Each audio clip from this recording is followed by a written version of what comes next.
live. I don't know why it feels like so like different when like I'm in this space and like now like I'm sitting like not like in the like the host chair, like kind of like the host like kind of feeling. Mm-hmm. It feels so much different like being like a guest. Yeah, and dude, I was listening to yours to where you definitely are the host and leading it to. Oh, sorry. I love how you have like the segments on there and everything. Yeah. So sorry, that's how we look. You're perfect like right it. there. Boom. All right, so you need a phone charger, you got it right there if you want it. I'm good. But no, fuck yeah, dude. But yeah, welcome, dude. Bernardo Rabago, dude. Dude, I'm here. Hell yeah, the dude. animal room. I love the vibe. It's really something. It's really something. I mean, and it's definitely just our bonus room. We've always called it just the animal room. Yeah. To where I was trying to find a name for the podcast. I was thinking of Mad Max's Man Cave. Yeah. A bunch of M's in there. But I liked how, I was trying to find inspiration from a lot of podcasts. Obviously, the fact that you have one, that you're the only person that I know personally that has one. I loved how just the Bernardo Rabago podcast. Yeah. Simple, BRP. It's fucking ARP, Animal Room Podcast, or TAR, The Animal Room, whatever the fuck it ends up being, or if it even stays The Animal Room. Yeah. I felt like that was simple enough of like an idea that it won't be too crazy that like if it needs to change into like because like I said, I like how yours is segmented. You have like different like fucking parts. You bring up like news articles and whatnot and emails, people emailing in. Yeah. To where I would love to incorporate that. And obviously, I'm only this is going to be episode 7. Yeah. To where I'm only at 7 episodes in. I barely have an intro song or outro song, however you want to use it. But I'm not trying to like overdo it with like this or that to where I'm burnt out so early on. Yeah. And I could definitely attest to that too. You know, when I was just like when I got it off the ground, I was so just engulfed. Like I need to get this done, need to get this done, need to get that done. Once I got the intro song, I was like, we're official, let's go. And then I had an idea of like what I wanted to do, and then all of it just kind of snowballed. And like you said, like bringing up like emails and stuff like that, like having people just like, you know, when people like your stuff, they're gonna like just reach out to you and say like, oh hey, I like it. And then also I talk about like stuff like about anxiety and dealing with stuff like that, and a lot of people do struggle with that and have it. And so when they reach out to me saying, hey, this is going on, like I heard you talk about this, it helped you, it's actually starting to help me. I'm like, wow, like I wasn't expecting that. And now just like it's really just to help distract people from really like what's going on. So when they throw that podcast on, it's like everything around them, that shitty day that they had is gone. What's going on in their lives are out. All they're focused on is just me and Riley, and you know, us being just goofballs and all that stuff. And it really brings the listener into that conversation to where you definitely feel engaged to, even if you're just throwing it in to play something in the background, when you are sitting there listening to the podcast, it really takes you and puts you into that, like as if you're sitting in the room, whether there's a camera and that's your POV or you're part of the conversation, to where when they have that outlet of being able to email in and interact with you, I think that's great to be able to, like I said, interact when you see your impact on, even if it's something minor, like, oh, dude, like you talked about drinking Gatorades after a fucking night out drinking, like, oh, that's such a big, I never thought about that. Or something like you said, like, oh, dude, I'm going through depression and you guys really hit this topic and I'm just really going through it and it's helped me so much, to where you never know where anybody's going through, to where it's great to just be able to get lost in that podcast format of it, just casual. I mean, to where even as structured and of a procedure, or however you want to structure a podcast or any show, it definitely can take it away from this experience. But the medium of podcasting definitely gives the consumer a different level of engagement, to where obviously the fact that that you have people emailing in, emails and awesome. DMs is how a lot of people reach out to us. But then also, you know, we had to restructure the show. I sat down and listened to a lot of people's feedback, and I wanted to be more raw, and we started getting a little more raw about 5 episodes ago, and people really liked that. And so we did a whole restructure of it, so it's not really segment. we still have like recurring segments like, is Riley smarter than a fifth grader? Which most of the times he isn't. And then, just more exploring our lives, because me and Riley, our lives are so, it's fun, free flowing, reckless, and just really relatable, even to people that don't really experience like the things that we experience and like aren't, that's not their thing, but kind of live vicariously through it. It's like, I really wouldn't do that because it's not really me, but I kind of wish I'd be able to do that, because I have this professional job. I can't get blacked out on a Tuesday night. Exactly. You have responsibilities that obviously people that have more restrictions that can't experience what we do on whatever level we do. I mean, obviously you have people that are celebrities or people that have, crazy amounts of money that are able to be able to we're gonna fill our pool with 10,000 pool balls and jump in and see what happens, and be able to do a bunch of crazy stuff. And I'm not saying any of those guys are bad, because you remember working at the golf course, the Funk Bros. They're pretty big on social media. Yeah. They're almost like Mr. Beast or all those guys that do big challenges and whatnot. To where the Funk Bros, they are on that level to where like they'll buy like an old ambulance and like make it into like a armored secured vehicle, or just like I said, those random things that like David Dobrik or whatever his name is. David Dobrik. Shout out to David Dobrik. If he's actually going to be one of the next guests on the podcast. Really? To no set way. That up. Yeah, no. Because this episode is sponsored by SeatGeek. SeatGeek offers I don't know. Dude, I'm trying to incorporate that into like as a joke of just working in like a fake sponsor, because I heard how Portnoy and Barstool would put in, like, they would use real companies in their podcasts or whatever they were using, to where they would present that to other companies like, hey, like, we have this company as a sponsor, like, do you want to compete with them, and like we can give you a better rate if you want to come in and advertise. And like, fuck yeah, to where then they get legitimate sponsors, and then they progress from there. To where I just heard a few episodes back on not your mom's house, Mom's Two Bears, Basement? Oh. Two Bears, One Cave, Okay. with Tom Segura and Bert Kreischer. Oh yeah. It's a pretty good podcast. It's a great podcast, and they usually have ads, like every podcast does. To where during the mid rolls, they were like, "This podcast is brought to you by steaks. Steaks are great for when you are hungry," and blah blah blah. I don't remember exactly how they said it, but it was hilarious how like, you're expecting them to have that break of normal conversation and go to an ad, whether it's a cut scene and they're going to a pre-recorded ad, or they're having genuine conversation and go to an ad. It was funny to see how they smoothly would transition into that fake ad. Yeah. To where I was thinking something along those lines. I'm not trying to steal their ideas and whatnot, but obviously, if it's something that works, I'm not. I mean, a car is a car. There's a bunch of car companies. Jokes are jokes. Yeah. Obviously, if that's viewed as stealing a joke, then that's one thing. But I don't really see stealing a joke. I think you just know, it's like, just giving credit where credit's due.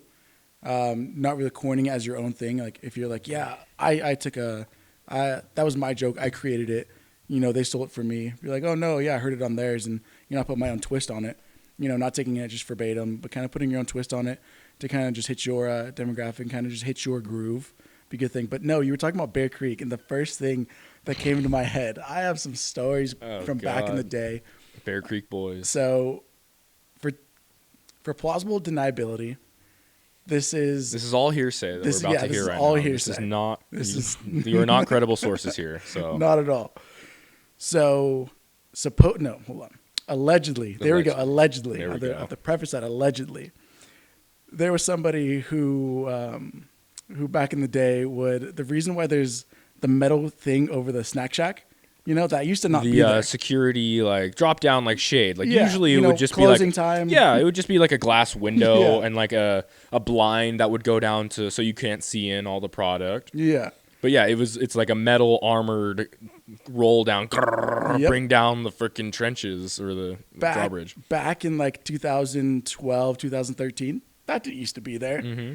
And so, being the young kid, impressionable kid I was, hanging out with some older kids, like only by a year or so, that lived in Bear Creek. And they're like, hey, like, let's go get some alcohol. I'm like, oh no, that's so bad. Like, I was just playing with Legos last year. I was in like 8th grade. I was trying to build the Death Star, and they're over here like, well, let's get some booze. I'm like, Okay, like Wait, you were sure. 13 or this was 2013? 2012, 2013ish. So like I'm a freshman, Yeah, okay. I was just freshman gonna say, year yeah, we're same time high frame. So school. yeah. And so they're like, oh, like they were going just like from fridge to fridge, on the course, trying to see if there's any beers in the fridge. And so they didn't really get anything. They're like, yo, let's go to the snack shack. Snack shack. We're like, what? He's like, yeah, like let's go see if the door's open. You got to know like the door's not going to be open. So I'm like, okay, like let's go. And so one of the guys there, he's like, oh no, it's not open. I'm like, okay, guys, let's just go home. We're And I'm done like, here. I'm just trying to like kind of walk, like, come on, guys, let's go. That wasn't working at all. All of a sudden, I just hear, psst, the glass breaks, and I just hear, oh my God, there's so many bottles in here. So like took everything from the snack shack, and I'm just like, I'm gonna accomplish this. I'm gonna accomplish this. I'm a good kid. Yeah, I didn't. Okay, you didn't go in there or anything. No, Yeah, not, fuck no, not at all. I was Yeah. like, What I'm is not going supposed on? to be Yeah. here. I thought we were gonna drink like Mountain Dew and play Call of Duty all night. I This was a thinking- sleepover my mom did not approve for. Seriously. And so, they took the alcohol and stuff. I'm just like, all right, guys, I'm going to leave.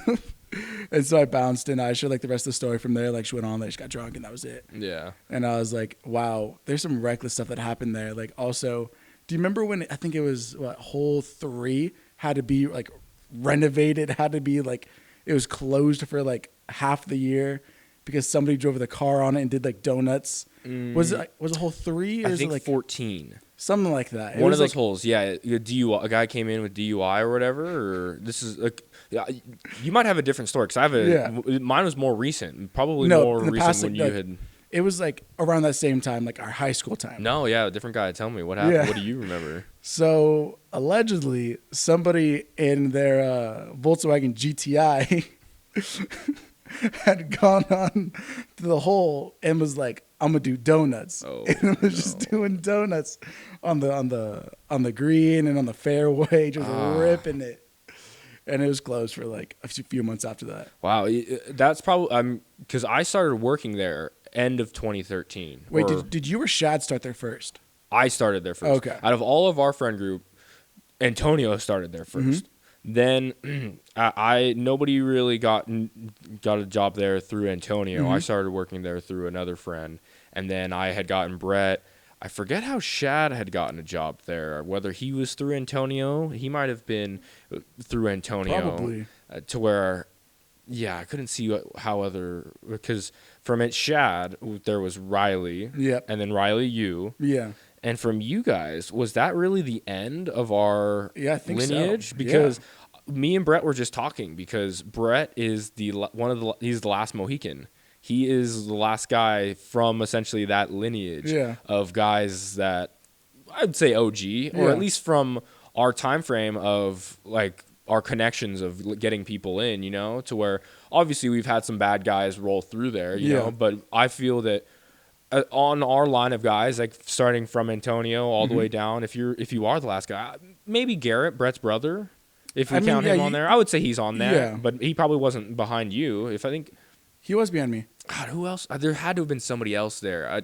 Maybe like Dallas or somebody. I don't know if you guys knew Dallas. See, that's the thing. There was a few other guys that came in after the fact that might have been friends of other people that branched off, and that's it.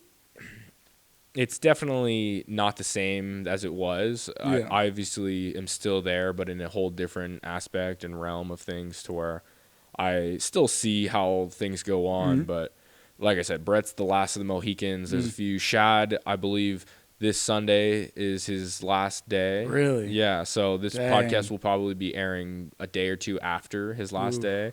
So actually, it might be a little later than that, just because I have to wait for like podcasts. I have actually one in between this that I got to post and everything. It's a whole Ryan was on this, right? Ryan was on this. What Ryan did you Lilly. talk about? We talked a lot of baseball. Baseball, if you didn't give it a listen to, you should give it a download. It is 2 hours and 45 minutes. It is a long fucking podcast. And it really didn't feel like that. Every time I do a podcast, I always like, whenever I check the time, I'm like, fuck, that felt like 3 hours. And I look down, it's like 35, 45 minutes. I'm like, oh, what the hell? Like, we should have kept on going. Like, this is bullshit. Like, not that it needs to be long by any means. If anything, people are going to fucking bail out after 10 minutes. But it just was such a good, genuine conversation. Just on the fact because I'm not such a big baseball guy. I'm a fan of baseball. Obviously, I played up until I played a year into pony. Did you play baseball at all? Yeah, I Or? played up until I was in seventh grade, but then I got hit in the eye from a ground ball. What? I have the scar right above one of my eyes, up here somewhere. I think it might be your right eye. Yeah, Yeah. and Yeah. it busted my face open, and I'm like, I'm done. What? That's it. That's it. Did you really like? Because did you play any sports after that in high school or? Yeah, so I played. I ran track, football, and played soccer. And which out of those three were your favorite, or at least did you see like a promising future of I might get a scholarship and go to college for this? The most successful one was track and field. You were a runner? Yeah, so my events were 100 meters relay, so the 4x1, triple jump, long jump, hurdling was I kind of tapered off that to focus on some of my other events, mainly because I was doing so well in the jumping. So I mean, being black kind of. The stereotype fits. And that's where I definitely, as far as like football and other sports in high school, everybody just kind of gets thrown in. Like football, you were like, okay, like everybody's playing every position until you kind of like really fit one out for the end of, or at least when season starts. Like football, at least you have positions and you kind of play. Where track is a little bit more open ended to where you have did you start freshman year? I did, yes, and I led it as a sophomore. Damn. So the end of my freshman year, it was already looking like making varsity. So that start of the sophomore season, I was just full blown. Yeah, to where if you go into it freshman year and you almost don't already have that that outlook of like, oh shit, I might be, like you said, you were already varsity as a sophomore or whatnot, to where all right, I should really focus in on this and put in and invest my time into this to where maybe it will benefit me in the future, maybe it won't. Yeah. But at least I'm going to enjoy my time, enjoy myself, and get the best out of it to where you said you focused more on the jumping towards your later on. Yeah, towards the end of the junior season and going to the senior season. Definitely wanted to focus more on that. My coach was like, hey, we really need you to focus in right here. I'm like, okay, might as well. So. And which one did you see the most success with? Like you said, you stopped the hurdling essentially with the running. Yeah, so I missed it. I loved it. I was still hopping occasional meets and run it. But majority of the times, when I really need some points or I need to qualify for CIF, I'd really focus in on jumping. Once I hit that, once I qualify for CIF, going on to there, that's when I could kind of goof around, go back to hurdling, kind of do that stuff. Because who knows, maybe I could have qualified for that, but then no, it's I was off by a few seconds. But it is what it is. It was fun. I enjoyed it. How does that work as far as it being an individual sport? Because golf, obviously, I never played that individual sport in high school or college or anything to where now that I play it just recreationally, it's not the same outlook of as far as competition wise. I feel how... I don't know. Like I was saying just a minute ago, your investment into it is just a little bit different to where when you're trying to either break a different time or you're trying to make it to CIF, does that all really come to squat? Does that really all not matter? Say if the team, if MV isn't going to CIF, your individual times and points. You said points. I didn't. I don't know how track. I wasn't a track person. Yeah. So in a meet, everybody has their own events, and so if you score first, second, third, you'll get 3 points for first, 2 points for second place, 1 point for third place. And so with scoring points, you just score points for your team. The head track coach will be like, hey, looks like we're down, let's say 15 points. We need you to score first place in triple. I need you to score first place again in long jump. We have so-and-so already locked in for 400. That's an easy 3 points there. And kind of watching and looking at the scores and just kind of monitoring that throughout the meet. So scoring points that way. But as far as, making it to CIF and finals and stuff like that and qualifying for invitationals, it's just hitting times on your own. So say, for qualifying for a certain invitational, I need a triple jump 45 feet. Once I hit that 45 feet, I'm going to automatically qualify for the invitational. Our coach submits my name for it in the meet.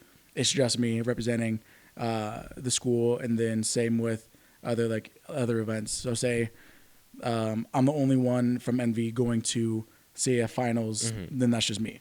So yeah, because I always thought very similar to where, not other sports, but kind of how like your school or your district, like, oh, your district is D1. That means everybody is in D1. yes. To where that's not that it's unfair, but it definitely, I mean, some schools can be, or districts can be overran by a school or a school that has a lot better talent pool to pick from, Yeah. or kids Kind that of like want the school to, you went to in high school. well, I mean, I'm not trying to point anybody out, but I mean, I definitely did go to one of the best athletic schools in the Southern California area.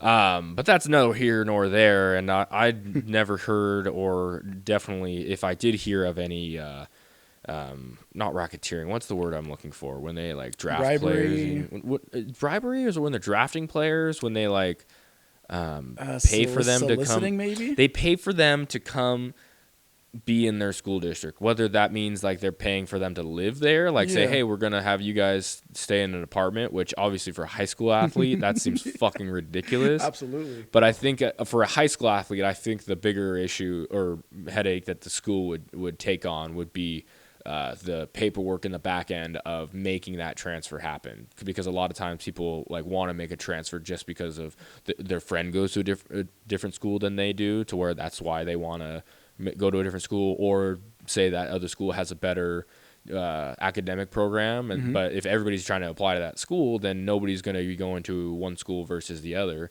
and to where you have to make sure everybody has a fair experience. But as far as sports go, obviously high school is nowhere near the level that college is when they're recruiting. That's the fucking word. I knew we were gonna come onto it, and it fucking hit us. I'm glad you found it, because when they're recruiting for college, it makes sense, because these guys are, when you're the age, at least of when you're able to apply for a job and make money, even at the early age of 16, to where it brings up the argument of paying for at least high school players, or at least getting some sort of compensation. Say if you're charging ticket sales at the school, and your school's making fucking $100,000 at the end of a football game, I don't know how there's so much money that goes into football programs, because mainly that's the largest driving financial factor for a lot of schools,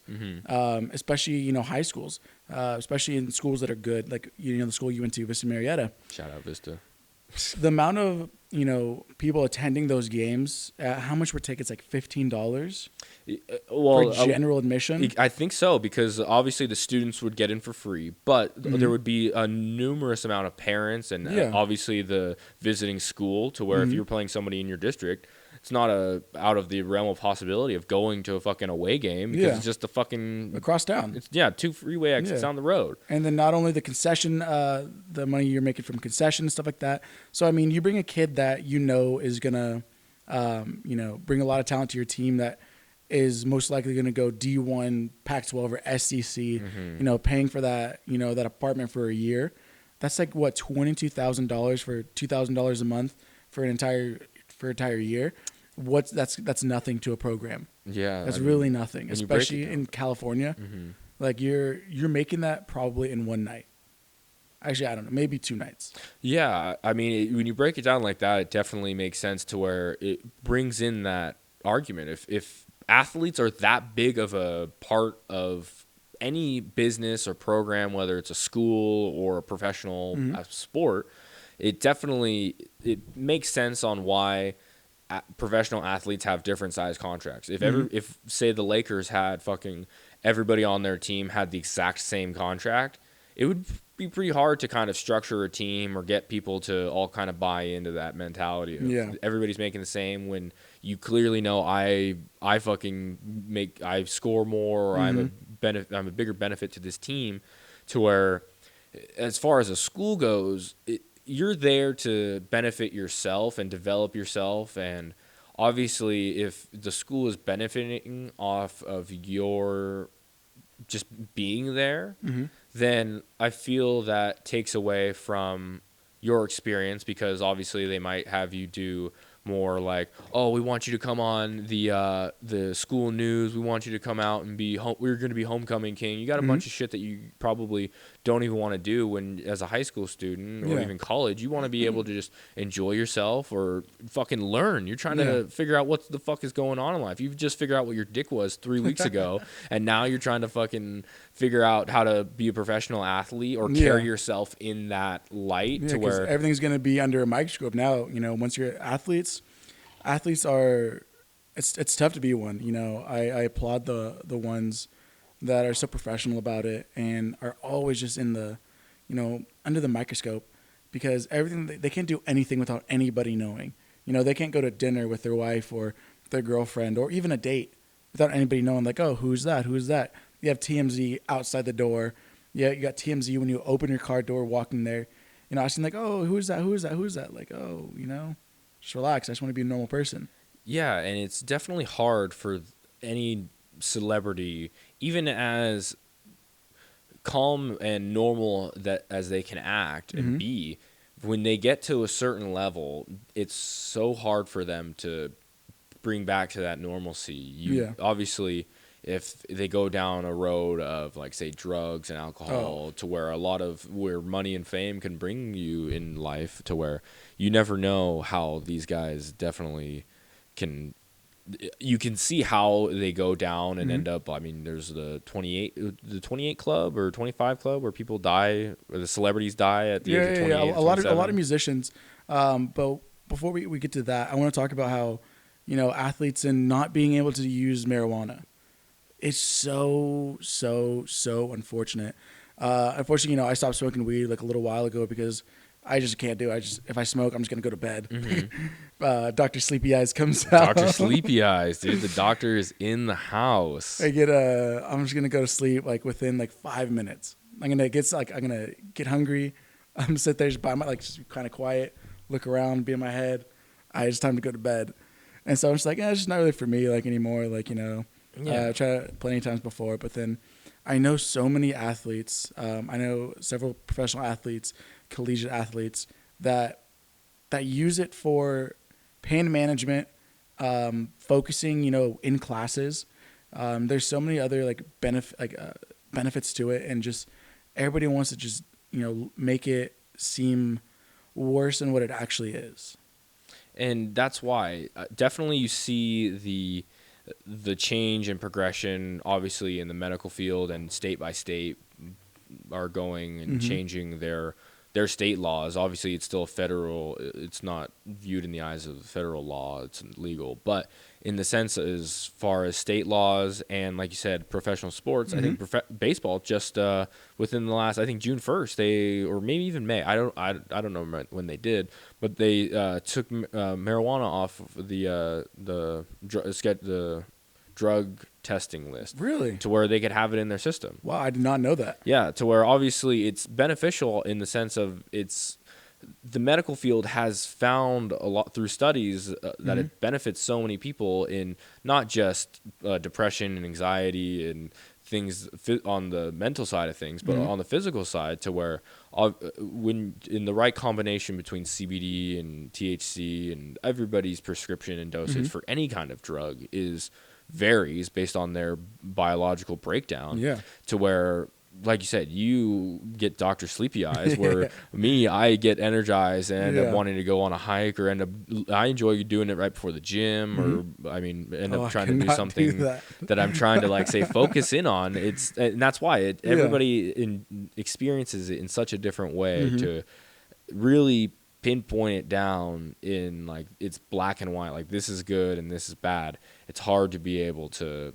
regulate it in that way. Like, obviously it's the law right now, and we have to abide by that. But at the same time, and I've said it before a few times on this podcast, that, like, it's like if you were to, a business were to say that prosthetic limbs weren't allowed, just because that's our policy. We don't allow prosthetic limbs, but that's essentially hindering somebody from being a normal part of society. Obviously, if it were to really put you above and beyond everybody else, yeah, we don't want that, like in sports, but in business and in life, why would you not want the best possible outcome or best possible scenario that is available? Because in business, you end up succeeding and making money, and in life, you end up just thriving and living longer to where if Lieutenant Dan didn't have his fucking, sorry, sir, like here at Rite Aid, we're not like, prosthetic limbs aren't a thing to where he wasn't allowed to have legs working there at Rite Aid.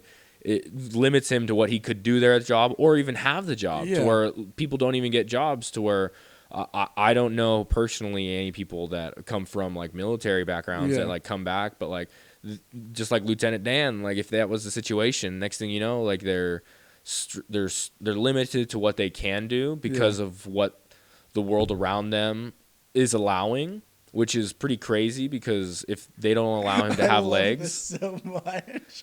I love how you're comparing a mind-altering substance to a prosthetic leg. I mean, it's very physical. I mean, just as mind-altering as marijuana is, it's very physical altering because your mind is your physical body. It's your brain it's all entering your body physically. Yeah. And to where. I mean, like you said, you get sleepy eyes. Some people pass out. Some people get the munchies. Some people get, like you said, energized, focused, dialed in. And I'm much rather have a person, that's like 18, start, smoking weed, like say like they're studying and they just can't really focus. I'd rather them like smoke weed and say if they're able to focus in and the results show that when they are under the influence of marijuana, they can study longer, study more efficiently, and they're more successful in their test results versus prescribing somebody Ritalin, Adderall, Vyvanse. Like that is legal meth. Like that is legal meth. And that's so harmful for your body versus something that's organic, that comes from the earth, that's monitored so rigorously that it's safe. It's so safe. But the alcohol industry is the biggest proprietor of why it has the rap that it has now. It's them knowing that it's going to hurt their sales. It's going to hurt that. And I have this argument all the time with somebody near and dear to me. They're so against weed. They're so against it. But I'm like, you know what? Like, hey, if let's say I not like this at all, or you just have somebody that drinks and she gets aggressive when they're drunk. That is just that forgets what they do. Like, but when they smoke weed, like they need a vice. But when they smoke weed, they're still present. They're still like in the moment, but they have that kind of escape. They're friendly. They're no aggression at all. Also, just taking the fact that people who smoke weed, you don't really hear about them going to rehab. You don't hear about them having liver failure. You don't hear them getting cancer. The long-term effects that alcohol has on you just keeps piling up. Addiction ruins families, ruins relationships.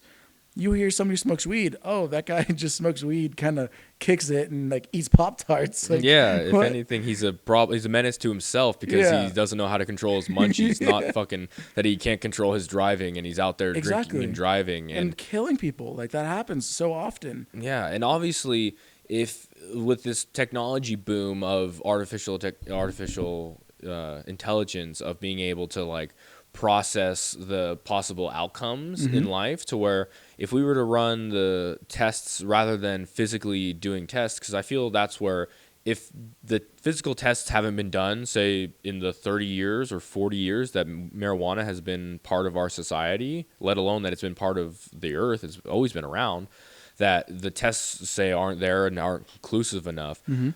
If artificial intelligence is getting that so advanced, then it should be able to process the multiple outcomes of, say, if it is having negative side effects, then like if everybody in the earth were smoking weed, you're like, next thing you know, your CO2 levels are going up because there's so much hot air in the environment and blah blah blah. To where if that was the case, like you would see that down the road. But even in our primitive minds, we aren't able to see that, and in all the tests we haven't come to that conclusion.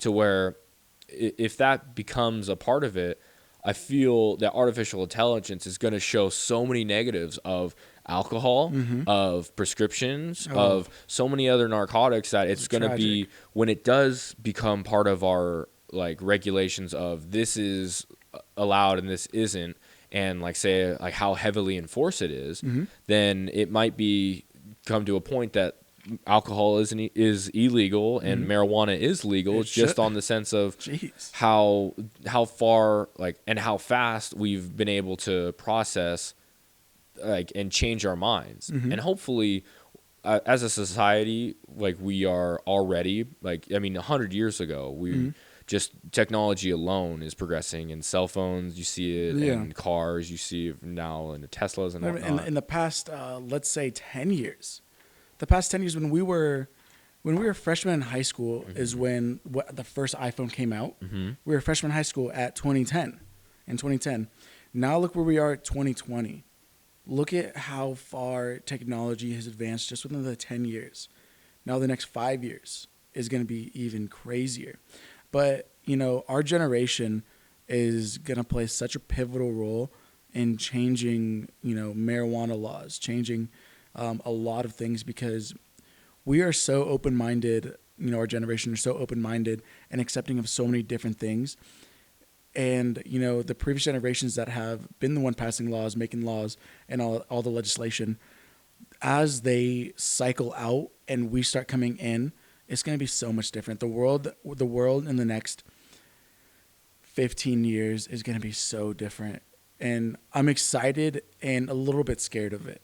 Oh, dude, scary and fucking, like, I mean, just this year alone has been, in a fucking 6-month span, has been such a rampant, like, on just events going on, to where obviously advances in technology and any other advances can be like astronomical in comparison to what's going on in this year. But just like you said, with advancing alone, we're going to get to a point to where it's so, we're just, I don't know, it's just bringing us to a point that we're going to have to be able to keep up with the speed that we're going at. It's like, it's hard, like, and it's hard to, like, I'm trying to compare it to like Star Wars. Like if they were traveling at light speed, the physical body, like we would fucking, like if we were to move that fast, like we would start like disintegrating, you know? So like we've got to be able to adapt ourselves to where moving that speed doesn't cause our bodies to cause so much friction to where we just combust instantly, to where eventually, just like in Star Wars, as fictional that is, they figure out a way to where they didn't combust and fucking die instantly. Do you know like how that process works? Like how like you travel at light speed? I think the fact that we can't travel at light speed yet. No, like how like so like within like Star Wars, like I had this conversation with somebody and it was like, how do you travel at light speed and not hit anything?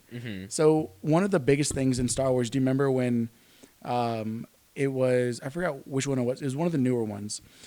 Everybody got left behind and she was still piloting the ship so everybody can get away. And then she puts it in light speed and just rips through the ship in front of her. Well, you're not traveling on that plane. So if you're traveling at that plane, you're gonna hit everything. You're gonna hit a fucking moon. Something. Yeah, let alone a planet. You know, you're gonna hit a rock, like a tiny little rock, and that going that speed should do a fucking lot of damage. Oh, absolutely. And so you're not, if you have to get from here to here, and there's a moon in your direct path, it's not gonna go boom around that moon traveling at that speed. So apparently, you move so fast, you go through one dimension to the next, and you move under instead of going through. Because in order to go under, that's how fast you can. Like you're not going to hit anything because you're not in a physical dimension. So you're moving through, you go under, and then you come back into your dimension. Yeah, at that point. Because think about that, like a straight shot. Like like space is so wide, and a lot of it is empty. There has to be like a moon in your way at some point. And especially like they always just like reappear like at this perfect spot. I don't know. So like once again, I'm just kind of relaying and paraphrasing like what I heard from the conversation that I had, and a lot of it was like, okay, this kind of makes sense. And the guy talking to me about it too was majoring in astrophysics, and so it was a lot of it kind of like I was like over my head. But the way he was talking about it, I'm like, you know what you're talking about. I really don't. So I definitely get down those rabbit holes of watching videos similar to those topics, to where I was envisioning when you were saying that, of like going out of your dimension into another dimension and then transporting back into your dimension, to where I forget where it was, like Isaac Newton, like how gravity, like where like they put like a ball on a piece of blanket and it pulls it down, to where almost like there's so much gravity at one point that you're able to pass through, you know, like your dimension. And that's how like you're going in through points of different, like a stronghold, like gravities, whether that's like a black hole or like portals of for time, not time travel, but essentially like light speed travel or different dimension travel, to where it's that bend in time and space, to where like obviously gravity plays a part into it, to where do you ever watch the show Futurama? Yeah.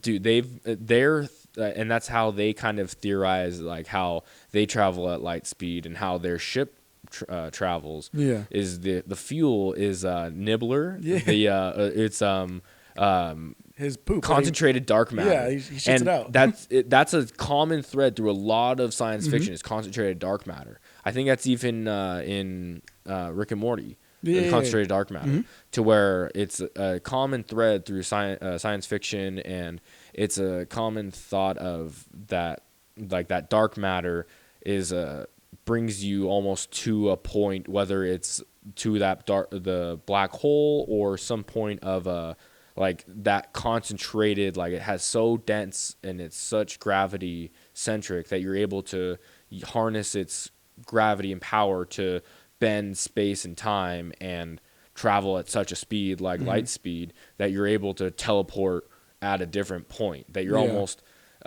in Futurama's explanation is that like the ship doesn't move, that the ship essentially has the universe move around it, that like it's able to use its dark matter as such a concentrated like gravity, that like that is essentially like the center of the universe, that like that is able to kind of like move itself because it has such a strong like power source, that it has such strong control of gravity itself, that it's able to, like you said, whether it's going in and out of its own dimension or able to bend its own dimension, that it can fold and get to a different point without hitting that, like you said, moon or different planet. Yeah.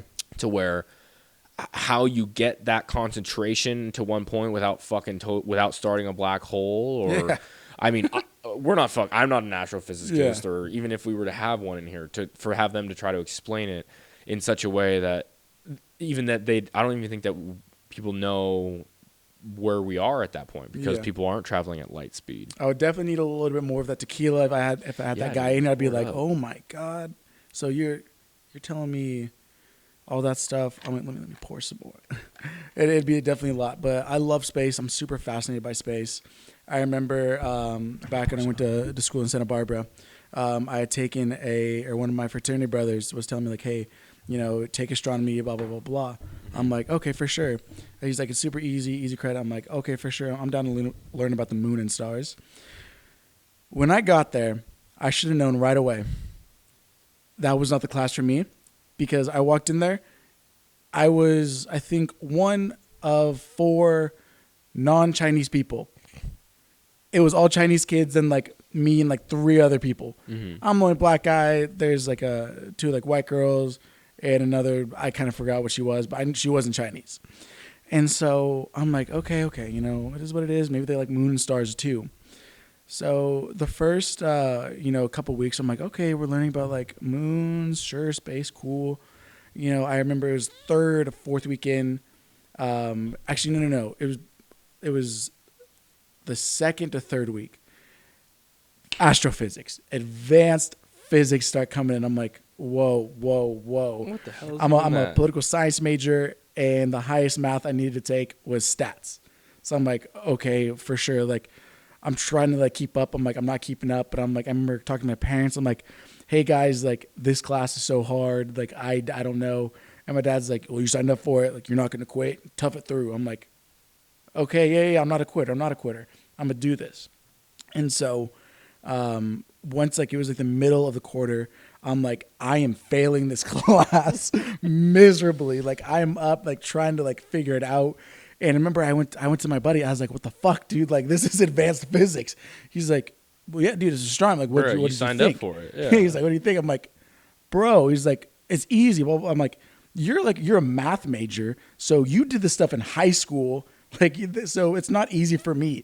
He's like, "Oh yeah, dude, I'm sorry, I didn't think about that." And so like, our final was so like complex. So throughout like the entire quarter, like we like learned all the stuff like from the equations to exit, like jet propulsion, how to exit our atmosphere, redeploy other places, Shit Elon Musk is how doing on for fun. yeah, how to calculate gravity, and stuff like that. And so our final was to calculate how much fuel you're going to need, and the solve the equations for leaving our atmosphere and landing on the surface of one of Jupiter's moons. How much fuel you're going to need for that entire journey, like how far it is. I'm like, I put my name on there. And just turn. You're And like, I'm leaving just now. like, I can't. I'm not doing this. I'm not. And so I failed that class so hard. I remember calling my parents like towards like the end. I'm like, I failed it. Like it's my first class I failed, so I'm just like crying. I'm like, I'm super sad. I'm like, damn it. Like that's gonna be on there forever. I'm like, oh. But yeah, dude, I love space. Like, do you believe in aliens? Oh, 100%, dude. I before you were just saying that, I was gonna bring up the fact how like they obviously the government just released like the footage and everything of what the just Navy happened. pilot stuff. The Navy pilots. I mean, that was released like almost a year ago. Not even so. That resurfaces every year. I always see it on Facebook every year for it was like the past like 4 years. That exact clip or That like exact, something that exact, similar. No, that exact clip. I've seen that several times before it came out. Like when I first saw it, they're like, "Hey, like, did you see this?" I'm like, "Dude, I saw that like 3 years ago. Like that exact same footage. Like I saw that like 3 years ago." And so they're like, "Oh, the government like released this to like kind of like distract us." I'm like, "Dude, like that's been like circulating for so long."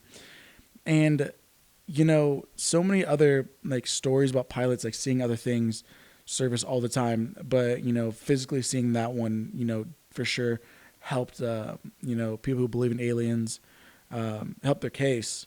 But I think, you know, aliens, they've been here for so long. We're such a young civilization, and if they're so advanced to get here, to make it past like make it past the Kepler belt, which we haven't like physically been through.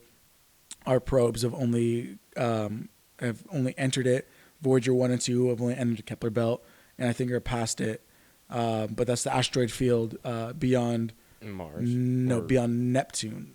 No, Pluto, beyond Pluto. So out of our solar system.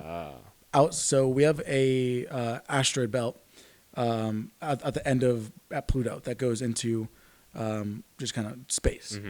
And so in order to our next like system is going to be way, way, way out there. And then in the center of our galaxy is a black hole. Our galaxy is 100,000 light years across. So, I mean, if you're able to travel from there to get to us, you got to be so advanced and so old as a civilization to understand that. And also, it's like they're going to send probes. They're not going to send other actual, you know, beings. Like, look what we're doing with Mars. Like, we're just now figuring it out. Like, we're sending probes. We didn't send people there first. We sent probes all the time. Look what we did with, I think, with the moon. I think we sent a probe there first. I would assume so. I mean, I don't think that Neil Armstrong and fucking those guys, they were the first thing that was on the moon. There had to have been something that was there to at least inspect it. I'm about to blow your mind. To where I would have loved to see what, obviously, if we get in contact with the aliens, if it's, say, one alien species that's on our planet, if they were to contact us, like, I'd love to be able to see, like, their first probe or, like, their first footage of us and, like, being able to, like, say, study us and be able... I want to see that Netflix documentary of the fucking human beings, you know? Like, they probably have that somewhere to where... That's like in Egypt, the hieroglyphics, that there's so many kind of symbols of, like, extraterrestrial crafts and advanced, you know, crafts during that time. You can even, you know, kind of argue, you know, the pyramids were made by aliens and all that stuff and so forth. But, I mean, that's so insensitive to, you know, the Jewish community... for they were enslaved by the Egyptians to create the pyramids, Hence the what is the what is it called? It's called like when you Exodus. The Exodus. There we go. You know, the mass exodus from Egypt. You know, of the Jewish people to leave. When Moses led them out. Yeah. If you believe in that, Yeah, Moses is he a historical figure or is that just a biblical figure? He's a biblical figure. Okay, because he's the one who received the commandments from God to give to the people on Mount Sinai and all that stuff. Are you religious? Did you grow up religious? Kind of. I'm a philosopher, so I'm heavy into philosophy. And to get into it, I wanted to study the Bible. So I'd read the Bible, I've studied it. I go to church a lot, listen to the messages and to kind of study how Christianity works, as well as I have a lot of close Jewish friends, and I speak to them about Judaism and all that stuff. And that's why I said I didn't want to be too kind of rude saying, you know, aliens built that, to kind of undermine the fact that the Jews were the ones enslaved by the Egyptians to create the pyramids. And so, yeah, I'm really heavy into philosophy, and so I wanted to learn both aspects of it, the religious aspect and the kind of atheist aspect of, you know, believing in just doing good instead of having a divine creator tell you to be good. You definitely want to be able to have both sides of a situation. You want to see both sides of a coin before you know, all right, you get heads or tails. Yeah. All right, well, neither of those are an option. So here we go. What? Like, I didn't sign up for this, to where it's good to know, obviously, whether you are like a hard practicing like religious or whether you want to be a fan of a certain person. It's good to know whether their history, whether it's not that you don't have to know their history, but at least what their stance is on a lot of things, to where obviously, like, if you were to know the whole it's, and I'm not to discredit, like you said, like, it's great to be able to bring up and to highlight the negativities, because you don't want to discredit like shit that has people in communities have gone through. Because absolutely. To say that insensitive to that. Yeah, it's very insensitive, to where obviously it's a negative thing that happened, but it's something that is part of the history and society that we have to recognize, to where it's something we can grow on and see. Obviously it's a negative, but can prosper from it, to where so many communities, like you said, like how, I mean, I feel like now we're going down a whole other rabbit hole of that, but it's definitely the whole prosecution of when you, like, I mean, with the enslaving of the Jews and everything, even of our community of the African Americans, and even the Native Americans. There's so many people that have been enslaved and persecuted that it's hard to not like discredit or be insensitive to somebody, you know, or a community. But at the same time, you still need to bring up their history and their culture, to where to bring back what we were originally talking about with aliens and everything, to not discredit anything. It's definitely good to bring it up and talk about it. So but so with the thing I got before we derailed. Sorry, but hold that derailing. Yeah, and I love doing that. So got this. So about the moon. So Buzz Aldrin, the second man to ever step on the moon, he's not allowed to talk about it, but he told his sister. His sister had said that when Buzz took his first steps on the moon, he had witnessed at least 6 extraterrestrial crafts, like 6 ET crafts, watching him take his steps on the moon. So that's his sister? Yeah, and his sister was the one to relate to the media. But how? Who is that? Who? Wait. So Buzz Aldrin when he came back? Yeah, when he came back. Okay, I was gonna say he was on the phone with her or something, or like she was on the other side of like. You're like, Amanda, this is one never get. Before he said this is one big step for mankind. Oh no, that was Armstrong. So Buzz was the second person. Aldrin. Okay, Buzz. So it was Neil, and then it was Buzz, and so dude, imagine that, like the shit that you like saw, like there's 6 just sitting there watching you. I'd be. Even if you were to go out to a fucking camping and you see like eyes out there, you don't know if it's a fucking bear or if it's a fucking possum looking at you. But the fact that you know, there's no nothing doubt in your mind when you go out to the woods. That's where the animals live. There's got to be animals out here. But when you go into space, you don't know that there's aliens out there. The moon. You think that we're the only ones out there. Yeah. Like, a lot of people think that. Let alone we put the probes out there and we do the research and try to figure out, like there is nobody here on the moon, or there is nobody here on Mars, to where we can do all this research or try to land here. And then next thing you know, you land there, and what if the people or whoever was watching them on the moon ends up like attacking them? Like, imagine that were to have been the scenario, like when he's mid-message of "this is one large step for man," and what is that? Oh my God, we can't. He's eating us alive. Like, Yeah. imagine that as like a historical event.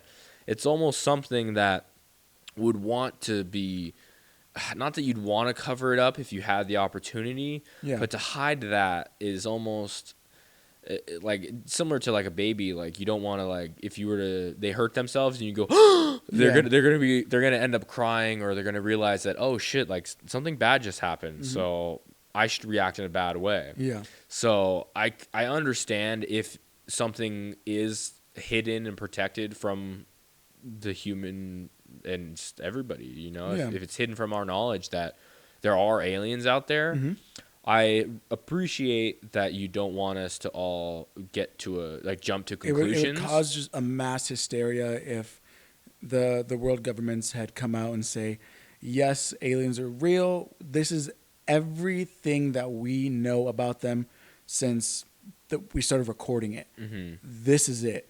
That would cause such mass hysteria, and it would be horrible, mainly because it would, in my opinion, it would destabilize religion. Mainly because, in a lot of religions it says God had created human in his image.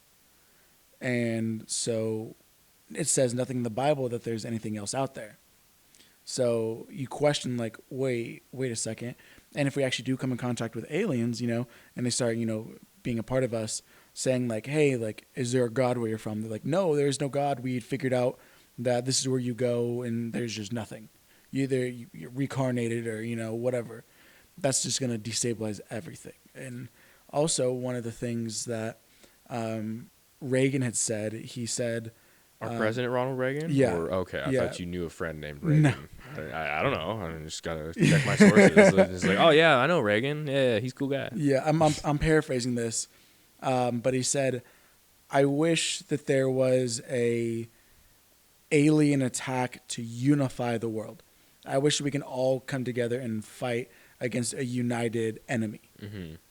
Because when you start seeing crafts fall from the sky, you don't care if the person next to you is Muslim, black, a woman, gay, transgender. You're going to be like, hey, we need to take care of that. And so, aliens have definitely been to the planet. I'm a firm believer of it, mainly because we're not alone. I mean, we're not alone on this planet, even with species that we can't communicate with. So why is that out of the realm of possibility that either there's something on this planet that we don't already know about? Maybe there is a species that is more advanced and so far beyond our capabilities that they're here and we don't even know about it. And they are living among us. I mean, whether they're like disguised and being part of our society, or they are being able to, like, they've moved on from here and they're coming back to check on us, or whatever the case may be. Are you familiar with a guy named Bob Lazar? Have you heard of that name, Bob Lazar? Of course I've heard of Bob Lazar. So are you familiar with the craft that he was working on, the infrastructure of the craft and, what he said about it? When he was contracted for Area 51. Correct. Or the place like close to Area 51, and the Los Alamitos Labs. Los Alamitos Labs, yeah. And for people that don't know, I'm trying to at least fill in to where he was just originally started off just like working like trying to like put a jet engine in his car, and then he was contacted put a jet engine in a Honda, and that got picked up by like the local news. Next thing you know, like the FBI or the government got contact with him, like, hey, like we want you to like work with us and for government like jet propulsion research, and he's like, sure, why not? And then next thing you know, he's going to Area 51 or Los Alamitos and seeing alien or ET craft. So he didn't confirm extraterrestrial he's never crafts. seen a body. Never seen a body, but crafts and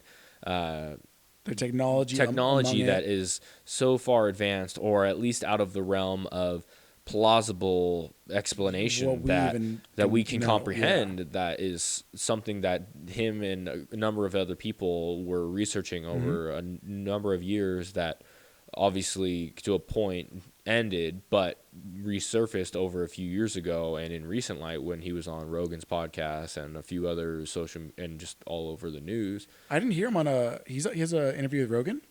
That's wow, how, bro. I haven't heard his interview with Rogan. That's how, like, a lot of, I mean, obviously, with everything going on with the extraterrestrial contact and whatnot.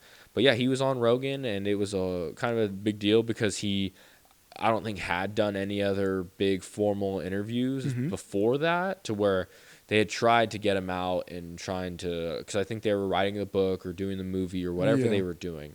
But he hadn't gone out and, like, personally talked, and I think that was one of his, like, first major interviews and talks, to where it obviously Rogan has a big platform to where it shed some light more so on the topic outside of what he already talks about. I mean, he loves talking about conspiracy theories, let alone aliens and everything that brings about that, to where it's right down his wheelhouse. And yeah, that's when you said Bob Lazar. I was like, yeah, dude, I fucking listened to him on Rogan's podcast. That was one of the best podcasts Rogan's ever had.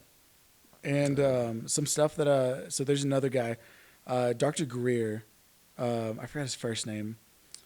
He's a big, I don't really know how to describe him. So he's constructed a team of former kind of people, like Bob Lazar type, that have worked for the government like that. In those, so there's top secret, there's other stuff, but where they keep alien stuff is so, like, buried beneath all that stuff in something called undisclosed special projects that certain government officials, like, let's say the president, can't even gain access to. There's stuff that if you don't have clearance, like, you're, once again, general, 4-star general, hey, I need access to this project, let me see it, sorry, you can't have access to that. Like, it's crazy. And so these projects are in places that are like on military bases. So let's say there's actually one over in, I think it was like Connecticut or something, at an army base in like Connecticut, Tennessee, that he was talking about, that they have some bodies there. So he'd recovered a former, scientist from there that had kind of like, what is it called? Like, I forgot the term for it, but he no longer worked for them and came to him like, hey, like, this needs to get out. Like, what's going on? Like, there are aliens. Like, we've seen them. A lot of technology that we have is because of them. There's essentially, he talks about how there's a lost century of technology that the government does not want to give out, that we have learned from, the crafts that we've recovered and all the stuff that we've learned throughout the years and the amount of crafts that we have. And so and also, did you hear about, it was like back in like the 70s, 80s, where every single nuclear weapon system simultaneously shut off in the world. All of them simultaneously shut off. Something like that. 70s, 80s, during that time, everybody in the world, like, their nuclear weapon system all simultaneously shut off. Really? Yeah. Did not hear about it. Because I've always heard that's always been, obviously in the year 2000, that was a big scare because previously, I mean, technology and computers were only a pretty recent thing, to where that was a scare of programmers had only, say, programmed, or like they didn't know what was going to happen when the numbers reset to 0000. They're like, oh fuck, like, is everything gonna like restart, reset? Is it gonna get to our system's gonna shut off and turn back on? And like, nuclear power plants, are they gonna be able to stay powered? Are they gonna blow up? Like, is that gonna be a major concern? And obviously wasn't, to where it was blown out of proportion. But that's something that, I mean, that's the only knowledge that I have on that, like say nuclear shutdown, but Yeah. no. But and so he was saying that um, it was ET's like giving us a sign like, hey, fucking stop! Like you monkeys are gonna blow this place up. Like you have something beautiful, and these nuclear weapons that you have are absolutely gonna just kill this place. Like stop. And like in New Mexico, you know how there's always so many like extraterrestrial like sightings there in Roswell, New Mexico. So the reason why is because there's so many nuclear weapon tests there that they're always like coming there saying like kind of like not like saying but like always hanging around there kind of looking at it and being like you guys are fucking idiots. They're monitoring that Yeah, area like, because, like you hey. said, the nuclear, like that was their warning, like, hey, stop fucking around with this nuclear shit. Yeah. Like, you're gonna fuck yourselves up. Yeah. And now that we're still continually, obviously, using that as a power source, let alone doing testing and like fucking nuclear explosions out in the desert, they're probably still wanting to come out like, hey, we told you fucking one time. Yeah, Like, are you guys not getting the message? Like, Yeah. how is this not clear to you? To where if they are really like hiding a century's worth of information from us, that would be pretty scary to like when they do, and if they do like come and say like, hey, we told you guys, what the fuck is going on? Like, Yeah. I didn't know anything, you know, Yeah. like nothing's been told to me or you know, to where Yeah. if you know about it, Bernie, tell us right now on the podcast, like what do the aliens want us to know for this next century that we're behind on? I think with that, it's they don't really care that we're behind in technology. I mean, we'll figure it out eventually, all the technology eventually. But I think what they're more kind of worried about is us destroying this place, and absolutely just crushing it. As far as like I don't think they want us using nuclear weapons. And they're probably seeing us division and just fighting and like they're probably amongst us and just observing like they can see it. But as far as like nuclear power and technology, nuclear power is we need that nuclear power, not weaponized, but for just like powering things. We wouldn't need fossil fuels anymore. Electricity would be all powered through nuclear power. It's very sustainable. It's less harmful than a lot of the power sources that we have now. Absolutely. But the reason why we don't use nuclear power is because it's not gonna lobby well with just normal people. You tell neighbor Susie, who is in her 50s, growing up, nuclear power is bad. The microwave is gonna give you a third arm. Like, hey, your house is gonna be powered by nuclear power, a power plant the city over. She's gonna freak out. She's gonna be like, no, no, no, no, no, but really doesn't know the benefits of nuclear power. And I think if we put a little bit more money into, really stabilizing nuclear power, it'd be so much more energy efficient, so much cheaper, but also that takes away such a massive sector of economic sector. That takes away the oil industry. Now the Middle East is just there's where are they going to get their money from? You're going to cripple a lot of economies that way. You're going to get some countries are going to have less power. So there's going to be the scale is going to be tipped in a sense. So with that, it's like when you take away gas, what's going to happen to Saudi Arabia? What's going to happen to those oil countries? And that's where it takes so much like into consideration to where maybe they have already, whether they as the aliens or they as our government have already taken into consideration this next century of what can unfold and will unfold to where hopefully the nuclear power, say, if they are trying to like hold it back from us is because they've already seen that century's worth of information and see it might be a negative, but again, like how I was saying earlier, there's nuclear powered subs too. We have some of the Navy ships are nuclear powered, and they're running just fine. Submarines are running just fine. One of the things, because eventually I want to be a politician, And that's one of the things that I do want to kind of Bernie 2040. I don't want to be president, but I mean, I'm an opportunist, and You want to be my VP? I I'll mean, be president. why not? Let's go. If my team comes to me and was like, hey, you're polling great, and I think you can have a successful presidential campaign, like, let's go for it. I'd be like, okay, let's do it. But right now, just shoot what's realistic, like maybe like Senate, or just, governor. Mayor or something Mayor, like that. yeah, stuff like I'd that. like to be a mayor. Mayor would Yeah. be cool. Like Yeah. if the mayor's a town, right? Yeah. And then, I mean, what's above a mayor? It would be a governor? Or what's a county? It's probably a city senator, not a city senator, like a senator for your state, and then it's governor. because yeah, we have. I mean, not our guy in LA, but LA is the Newsom. No, Newsom is the Governor. governor of California. Governor. Correct. Who Garcetti. Eric Garcetti. Garcetti's in San Diego. San Diego. Who's Garcetti. LA? Why am I forgot his name. can't blanking on the guy's name from LA. I know Sure.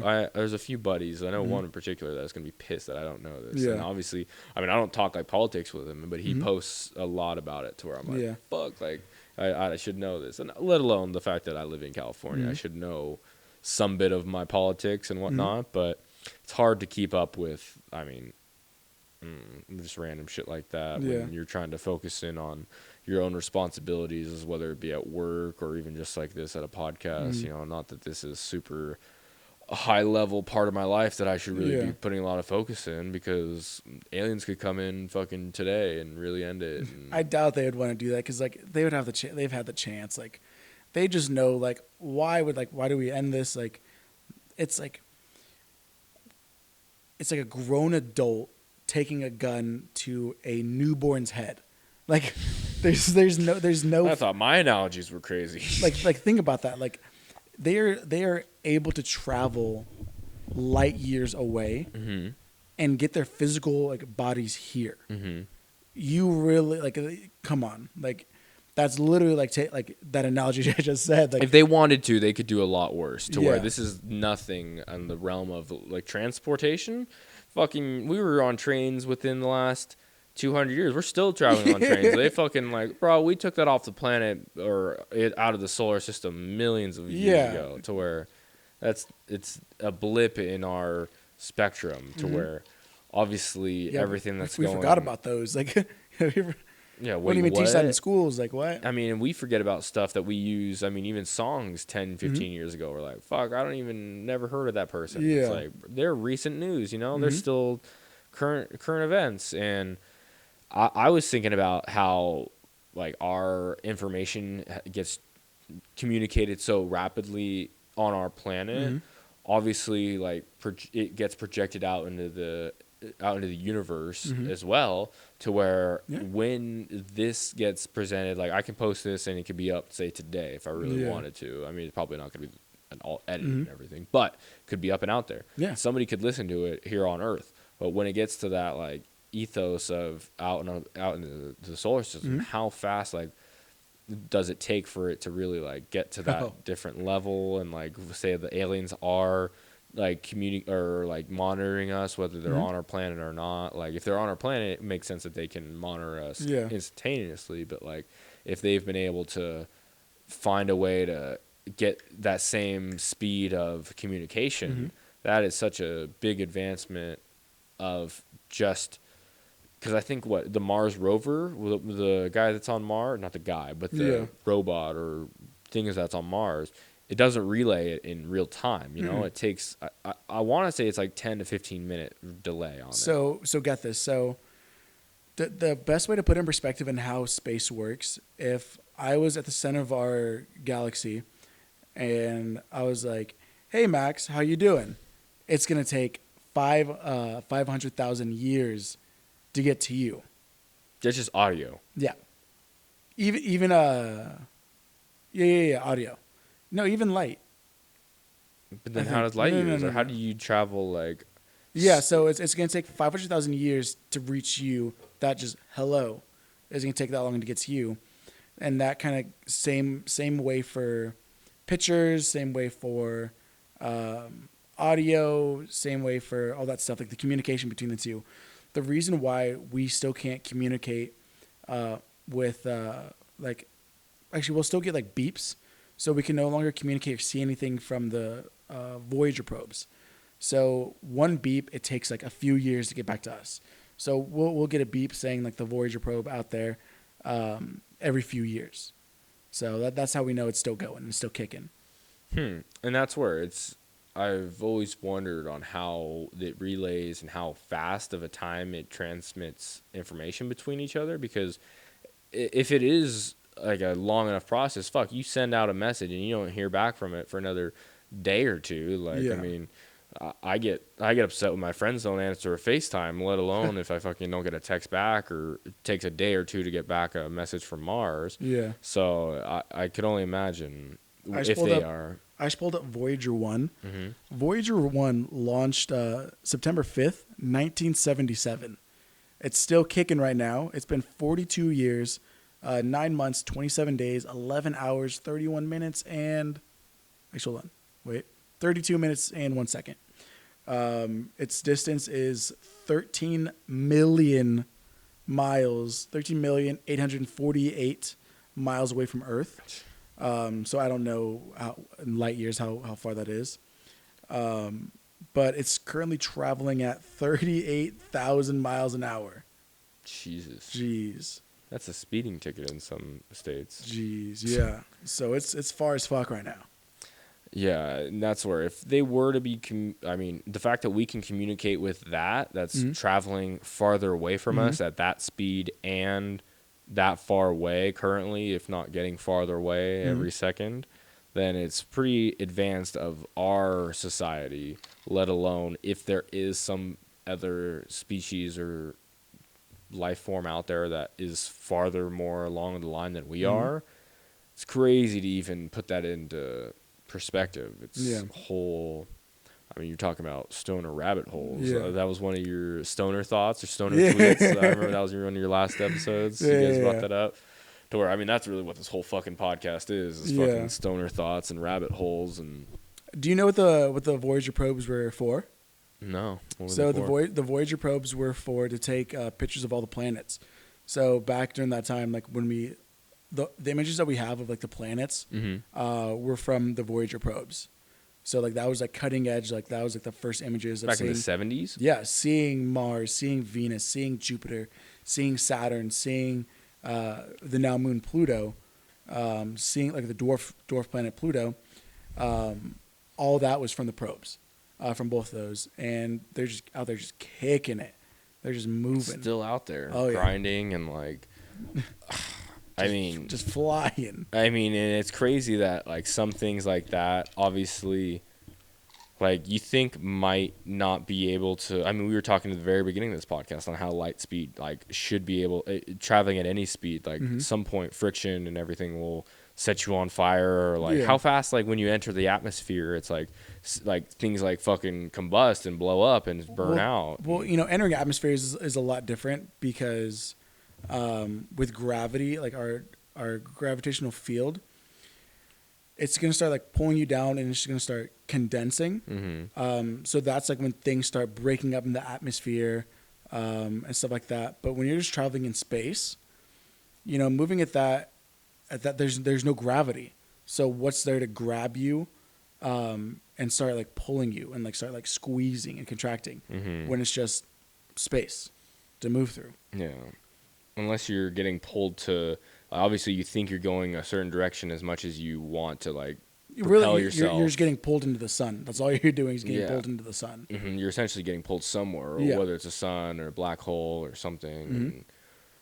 It's crazy to think that even our life forms have some bit of gravitational pull to it, as minuscule as it is, to where you can't physically feel that this tequila bottle is pulling us to it. Obviously, it's not pulling us to it, but in some bit of a form, shouldn't we be pulling that to us because like we're denser than it is? And I mean, obviously, over time and over millions of years, we might see it shift over the table, but it would, in that time span and relativity, we would be so far gone that like, I mean, our physical bodies here wouldn't even be. We'd probably be miles underground and be fossils and be brought up as oil at that point. So that was you were so close on great metaphysical kind of question is why are we, you're like, why are we, pulled towards this tequila bottle, like when we're more dense and stuff. So it's like, I'm like, wow, like we are pulled to that because our attraction for it, our wants and desires of it, makes us go to it. Now I'm getting more philosophical on it. So that's why we go to it and it doesn't come to us. Yeah, it's an inanimate object. However, our wants and desires pull us towards it. And it's crazy to even think that our wants and desires play into, say, what might be a gravitational pull of something. You know, like if we want something so much, it might affect how much we have a pull towards something. Like, oh, I really want this tequila. It's going to affect my pull and my drive to physically get it, whether that means I have to go to a store and get it or physically pull me across this couch to go grab a tequila. It's crazy that that might be part of it, and on some spectrum that we can't understand or compartmentalize is definitely crazy to even think or even comprehend. Yeah, love and desire are our biggest driving factors in life. Think about this in perspective. Say you have to pee so oh bad. My god, are you reading my mind? Because I need to fucking piss my pants. I need to pee too. Okay, so with that, we're gonna take a quick minute break, and we're gonna. Do you remember what we're talking about right now? Yeah, absolutely. Okay, because we're gonna put a pause on this. Let's right do now. it. All right, cool. Fucking Christ, I need to piss. We're just gonna leave this shit rolling. I'm just gonna leave it rolling. We'll come back to it. I'll edit it out. Holy shit, I am just literally about to piss my pants. Oh, you can go here. There's a bathroom right here. Right.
Holy shit.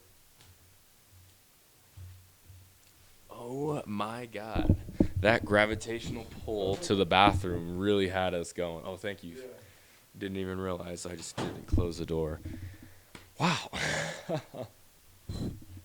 And I'm just going to, just so it makes it a little easier to sync everything back up and make cuts and everything. Okay. But yeah, just our gravitational pull. You were talking about going to the bathroom and everything, and then we just did. Love and desire is our main driving force in life and just as people. Mainly because, when you need to go to the bathroom so bad, like we just this table, you don't see it as a table. You see it as a now obstacle in your way to get to what you desire or you love, to go to the bathroom, to relieve yourself. And so it shapes our love and desire, shapes our reality, and is just always changing what things are. Like I said, like this table is no longer a table. It is an obstacle out of my way. I'm trying to figure out what's the fastest route do I get around this table to the door. It's whether we are subconsciously thinking that or we are consciously thinking about, how we're going to get to that point. That table is no longer a table for holding things, in that moment. It's like you're not thinking, okay, oh, there's the thing over there I need to put on the table. You're like, no, this is in my way to get to the bathroom. Do you think those love and desire and like you said, passion almost are a stronger force than, say, gravity is? To where, yeah, absolutely, because I think they're one and the same. Gravity, is just a word that just means like a pulling force. So the gravity amongst people, you gravitate towards certain people because you share the same common desires and loves. You're not going to gravitate towards somebody that is the polar opposite of you, that does the things that you absolutely hate. You know, you are pulled to people that you want to be with, and so it's just you gravitate towards that. And so that's like kind of where like that verb of gravitating really comes to. You almost can argue that gravity, everything, not just physically has gravity. Like if gravity is, I keep saying gravity, is like the constant, Yeah. to where even a thought could have gravity and have some sort of validity that that has, like, even though it's not physically, that I can't touch it. Ooh. But it definitely, when you do get to a point, an idea can become something physical. Like I'm thinking of a car design right now, and then it becomes something that was never even imaginable outside of my own head. That's manifest destiny right there. And to where that could be the gravitational pull of my idea, is bringing all of those outside thoughts and ideas and gravitating them to a certain point, whether that is that central point and thought of the idea of the car, and all of those thoughts out there, whether in my own head or in the world, bring together and create the physical being of, say, that end up product of a car, or end up product of, say, space and time itself. It's hard to, obviously we don't know, because we aren't scientists to be able to know how all that works, but definitely knowledge you have has put a big introspective view on how I look at it, to where, as much as it's stoner thoughts and just like random like fucking rabbit holes that you're like, shoot, like, is that even possible? Like, fuck no, it's not possible. Actually, it is possible, actually. So with thought, like, so what you were thinking, like, hey, I'm thinking of this car, I just keep thinking about it, and then finally it comes into fruition that it's built. So yeah, that's manifest destiny, when you manifest your thoughts into a reality. And I have this conversation a lot with what prayer really is. So the power of your thoughts are so powerful that they end up manifesting themselves subconsciously. So, there was a study, a Cambridge study actually, showing, the thought, proving manifestation and manifest destiny, that in that sense, is, I associate that with prayer, because you pray for something for so long, and it comes, and like, oh wow, thank you God for providing me with, or answering my prayer. No, so you put somebody in a room, and you say, hey, in like their bedroom, pray for a job, but don't look for a job, just pray for a job, and see if it comes within a month. No. Now it's not going to come, because you're not looking for a job. You're not doing it.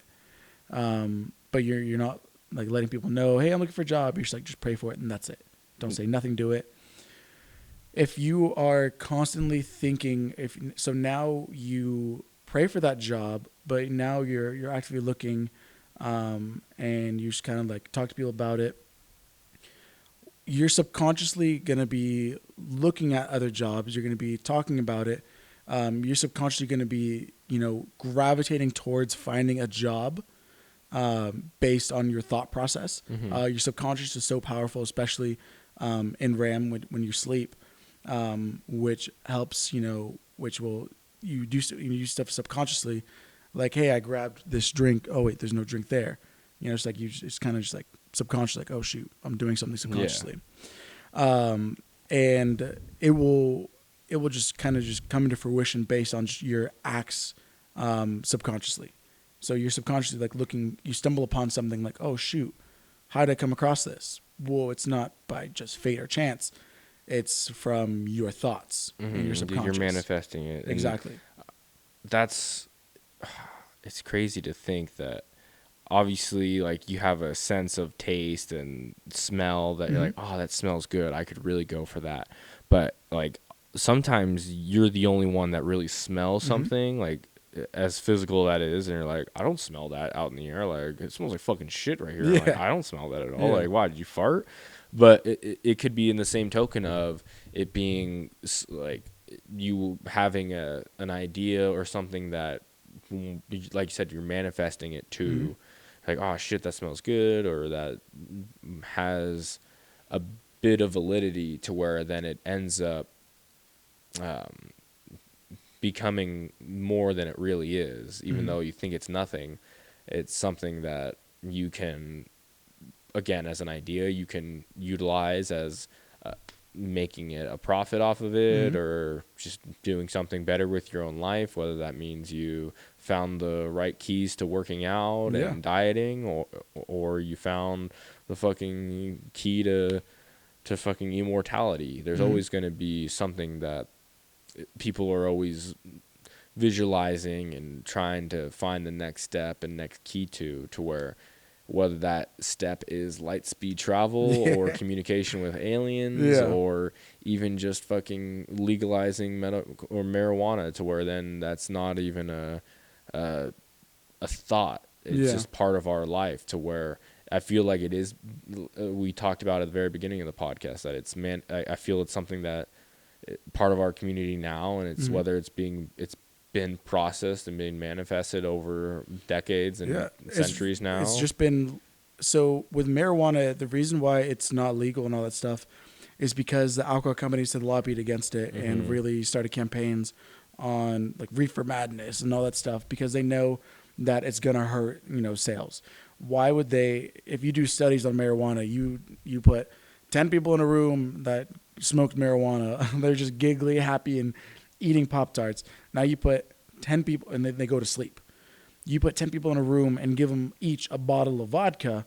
Some of them start getting angry. Some of them start throwing up. Some of them start feeling emotions that they're not supposed to be feeling, stuff like that. And they're like, this is safer. Like, why don't we promote this? Those alcohol companies are going to be like, whoa, that if people know that that's what happens to you when you smoke versus when you drink, like, that's going to hurt our profits. So there's such a big conglomerate that they have that power to do that, so that's why they're going to go out and be like, marijuana's bad. It's not really our government. It's really lobbyists, because all like bills and laws are passed by really lobbyists, are the ones that lobby to get those bills, either that contest those bills or help get them passed, really. So how far down the line, though, does it take for us to, whether we stop something or get behind it, whether it's the meteor or idea of us trying to manifest something to project us onto the next latest and greatest thing, or we don't realize it, but it's hurling us towards a fucking fiery hell that we end up burning down the earth and not having something livable to live on, to where it'd be nice to know where we stand as far as what we're doing in life, whether it's positive or negative, or like, fuck, like, if it's too late to turn things around, like, it'd be nice to have that answer. And I mean, we had hit on earlier how, I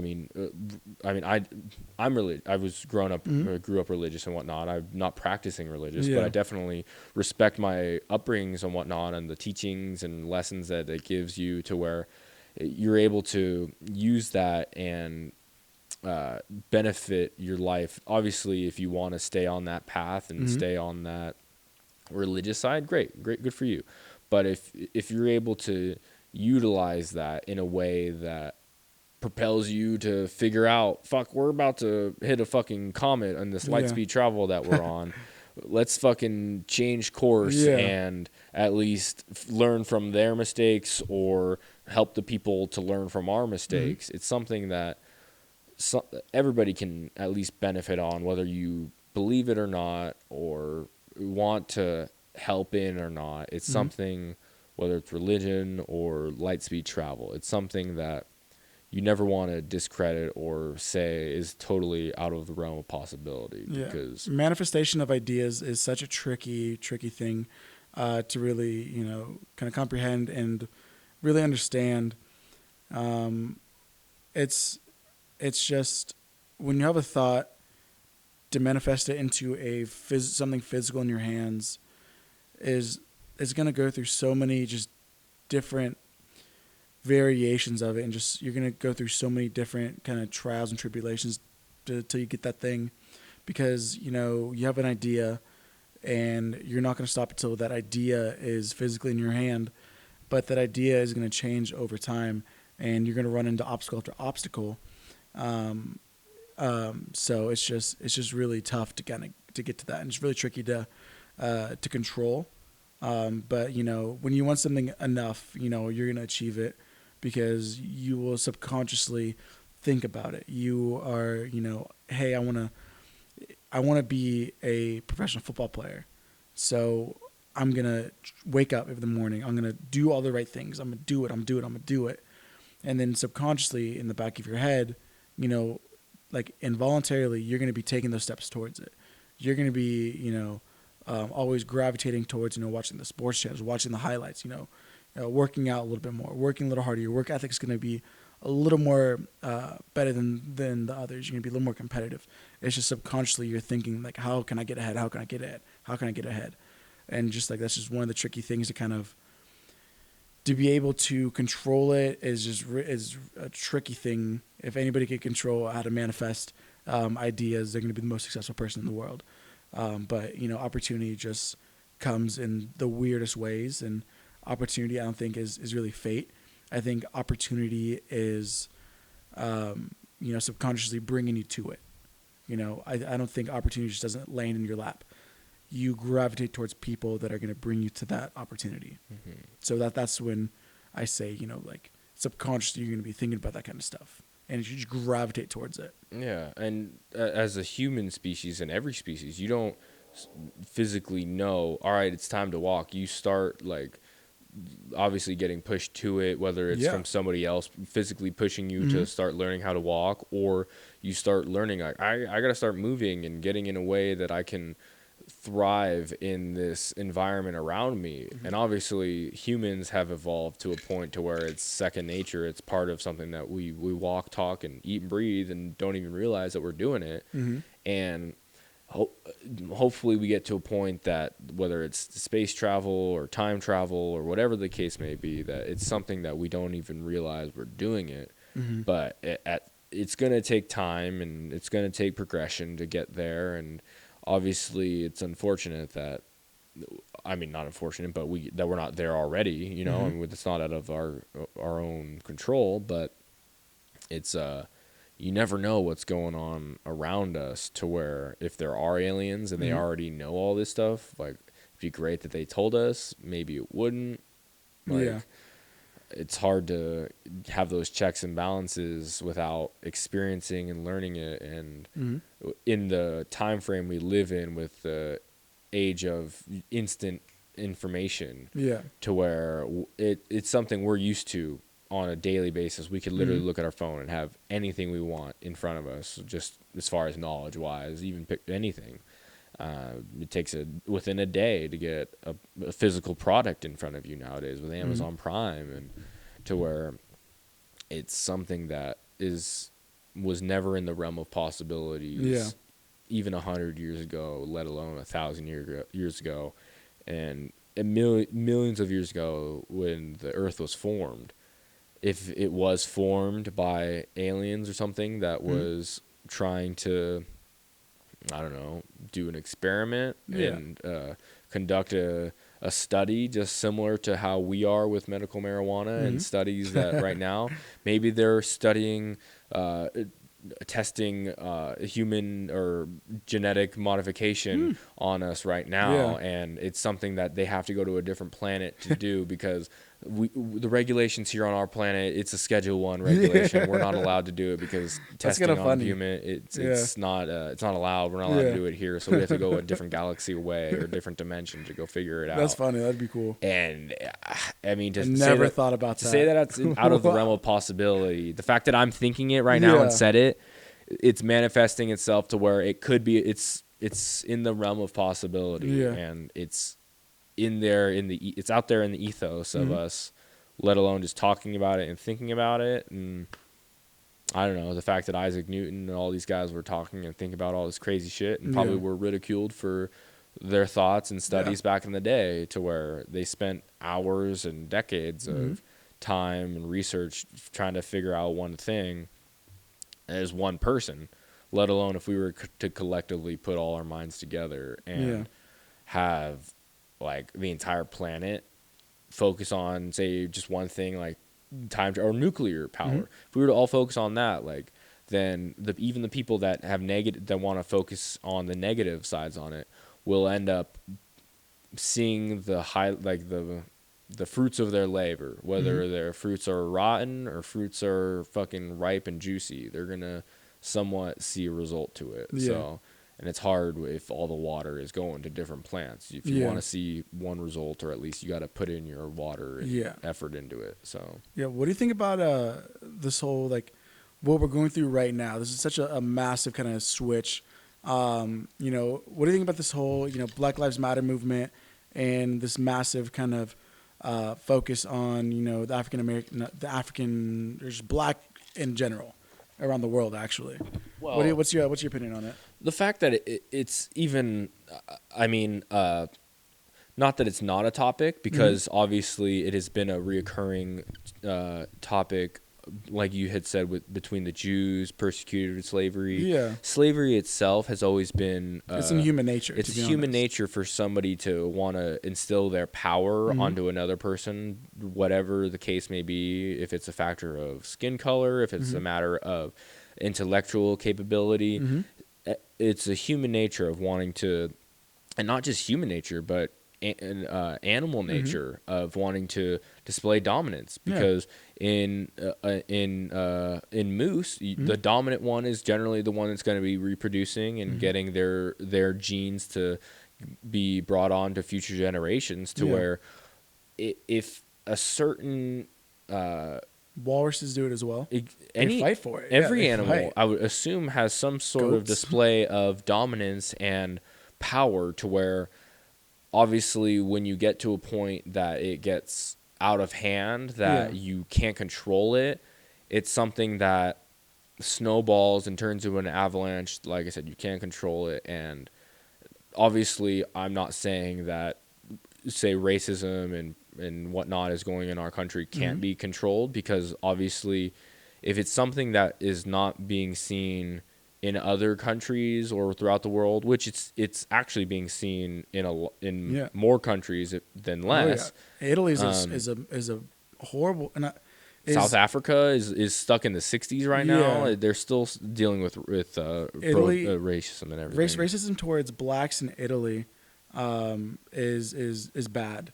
You know, racism towards blacks really everywhere, whether it be France, whether it be England, Italy, even these European countries, especially these first world European countries are, you know, doing that, and it's horrible. And one of the things, as the U.S. socially, you know, controls the world, really. Everything that we do, as far as, like, you know, like our pop culture really controls the world. A lot of people look up to us, whether it's for inspiration or a governing power. It's something like we're a contributing factor on how a lot of people live their life. You know, whether it's we're forcing that will onto them, or it's by them looking at us and learning by second nature, to where obviously if we're instilling a lot of negative thoughts, whether that be racist thoughts or just negative thoughts on how you communicate with just anybody, even like if it's fucking like, oh, I see an anthill and I fucking step on the anthill every single time. Like, how is that productive towards not just your community as a human society, but as if you were to be stepping on the black community or any community? It's I mean, you see the negative outcomes already that has come through history, whether, I mean, you go as far back as we talked about the Egyptians and the slavery of the Jews to by the Egyptians. I mean, the Nazis, Jews. I mean, Jews seem to be persecuted, but so much. but also as well as African Americans or just the darker complexion people in general. To where it's so hard for me to think that we've gone so far away from the idea of the basic like constructs that even the Bible is based on, because again, on how I was raised religious, and I'm not as religious as I was. I respect the morals and ethics and beliefs and ideas that the Bible and most religions put out. Yeah. Obviously, it's hard to get behind them as this happened. Jesus walked on water. Like these things, like take this as fact, and like if you don't, fuck you, we're gonna kill you. Yeah. That's a very like hard mindset to get behind, to where you have to be open to a lot of different mindsets and different ways of thinking. Yeah. But if you're not willing to compromise, which it feels like so many people in America and in the world together aren't willing to get past the notion that we are all one human race, you know, whether the color of your skin like changes the fact that you're a fucking different strain of a flower, you know? Yeah. Fucking marijuana has multiple different strains, but it's still marijuana. It's still a Schedule 1 drug. Yeah. Like at the end of the day, we are all Schedule 1 human beings. To where obviously we have a bunch of different strains, we have a bunch of different like upbringings, and like this person was given more water, this person was given more fertilizer, this person was given a better opportunity, this person grew up in a household that had money, this person grew up in the fucking projects. To where obviously you're gonna be a product of your environment. To where it's hard to say that this group is one thing and this group is another thing, because a lot of those groups commingle and have interbred, whether it's you have different breeds of grasses, you have different breeds of people. It's still always that basic thought and idea and basic elements of we are all human beings, we are all in this together. To where if this is all us and one even say idea, if we are pulling ourselves away from it, like even the idea, like, I mean, to get away from what we were just talking about, the time travel, if we were to get away from that and like the density of gravity pulling us to a prime, like one thing that's putting us in a central focus, can really hinder our progression of a society as an idea or anything. To where it makes sense on why we are stuck in, say, people say that racism isn't around. Obviously, it is. It's a very apparent part of our society currently. But like for it to say even has diminished since the civil rights back in the day, to where that's something that is again, it's something that you would think would have advanced, but in the whole time frame of it, even of 1776 or whenever Columbus sailed the ocean blue or whatever, you know, that time frame is nothing in the whole blip of us trying to evolve as a society or as an idea. To where I'm not saying that justifies the fact that racism is still around and prevalent to this day, because it is, and it's unfortunate that it is. And as privileged and as much as I'm not as involved and have to endure it personally, I mean, I've definitely am able to see through, I mean, social media and my friends and different outlooks through life, that things aren't as it may seem. Like if without that technology and advancements that we are in our life, I might have never seen it. You know, I would still be in that bubble of it's just me. I'm living this privileged life, and I have this podcast in the studio. I mean, obviously before this, but what I'm saying is like I could have never been under that mindset, and that I could always be under that microscope of not like nothing is outside of this realm of possibility. Yeah. And it's crazy to think some people are under that, like they're still stuck in that mindset and that frame of time, and whether that, I mean, you'd think it would have changed by now or had some bit of inflection, because you see people in videos online of people that are, I mean, a level of racist and level of asshole that is incomprehensible, that you think wouldn't be even allowed, if not legal, you know, or even allowed like on this planet. Like where would this have even manifested? Yeah, I love that a comparison between when you said, you know, there's so many different strains of marijuana, but at the end of the day, it's still marijuana nonetheless. Whether it's a sativa or it's an indica or the name of this one, you are still marijuana at the end of the day. And I think that's what you know, we should look at, you know, us as we're all different strains, but at the end of the day, we're human. We still make the same mistakes everybody else does. We still have the same amount of limbs. I mean, some really don't. Some have more flowers. Some people have more bud on them. Some people have fucking more stems and seeds on them.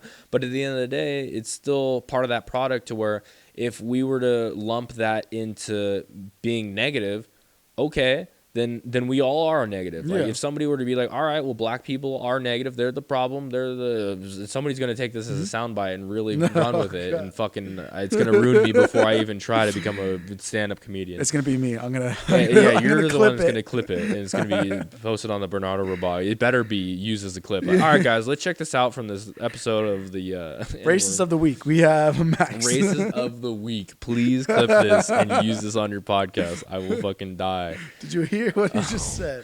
I mean, you could take a lot of the stuff that we were saying and misconstrue it into a different light. Absolutely. You could take 5 seconds of anything.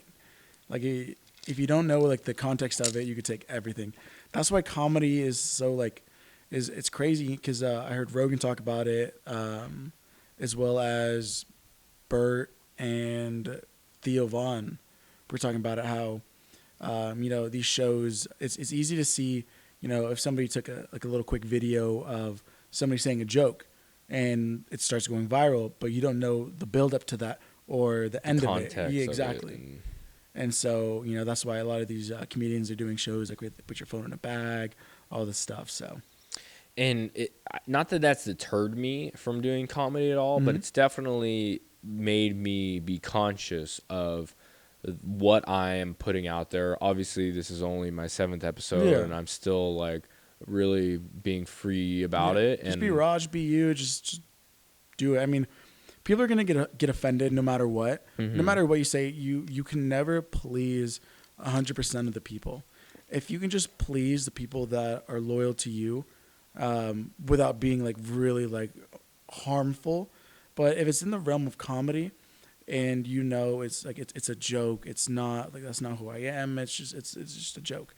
I make fun of everybody equally. I'll make fun of a Chinese person, a black person, a Mexican person, a woman, my dad, my mom. Like there's nobody that's off limits, you know. And if it's not malicious, it's just for the comedy to bring joy to people, you know. If it's not racist or something, it's just a joke. And so many people don't understand that. I mean, as comedy, as a focal point, it's hard to, if you're not going into it for comedy, and you're just there at a bar and somebody's saying something fucked up on stage and you're coming in halfway through his topic, like obviously it can be misconstrued in a way to where it's viewed negatively, and it's something that can definitely, I don't know, be hindering people to want to keep pursuing something, because somebody says one thing negative and it just keeps building and avalanching on.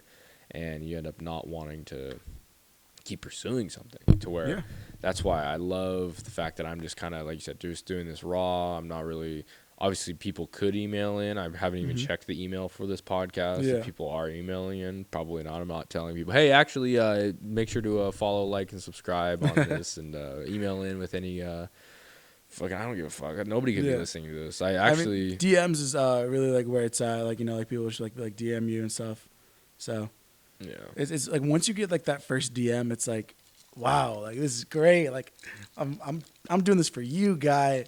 And then more start coming in. You're like, wow, I'm making a difference. It wasn't until I got in a DM, and somebody had said the show really helped them. Yeah, let's I talk was about like a your complete podcast. stranger. You know, had reached out and was like, hey, your podcast really helps.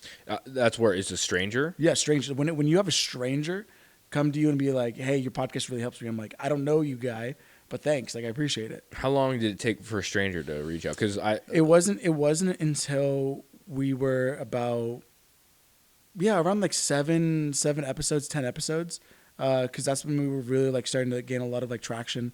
We had a lot of people who started like marketing it and stuff like that, and start putting on their stories.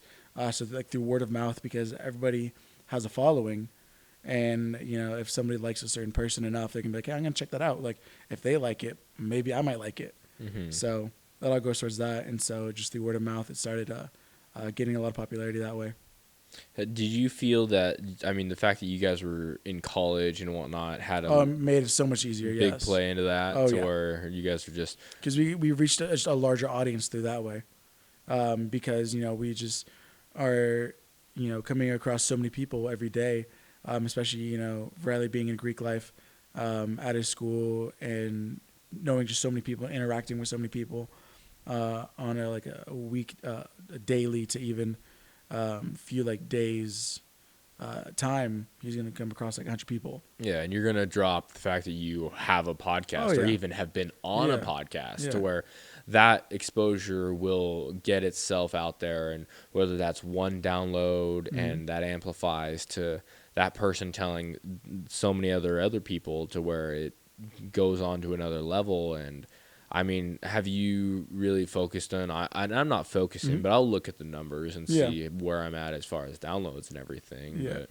it's something that it's cool to see when you see your numbers start going up, and I mean as fast as they are downloading them and whatnot. And I haven't had outside of my friends interacting with me and telling me like, hey, like it's great, blah blah blah, or like you say this a lot. I've definitely have gotten those comments.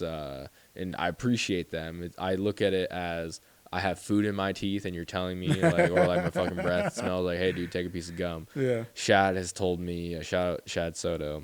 He has told me that I say, and that's where whenever I come back to me talking, like if somebody's saying something, and I've definitely this episode, I've caught myself saying it to you a lot.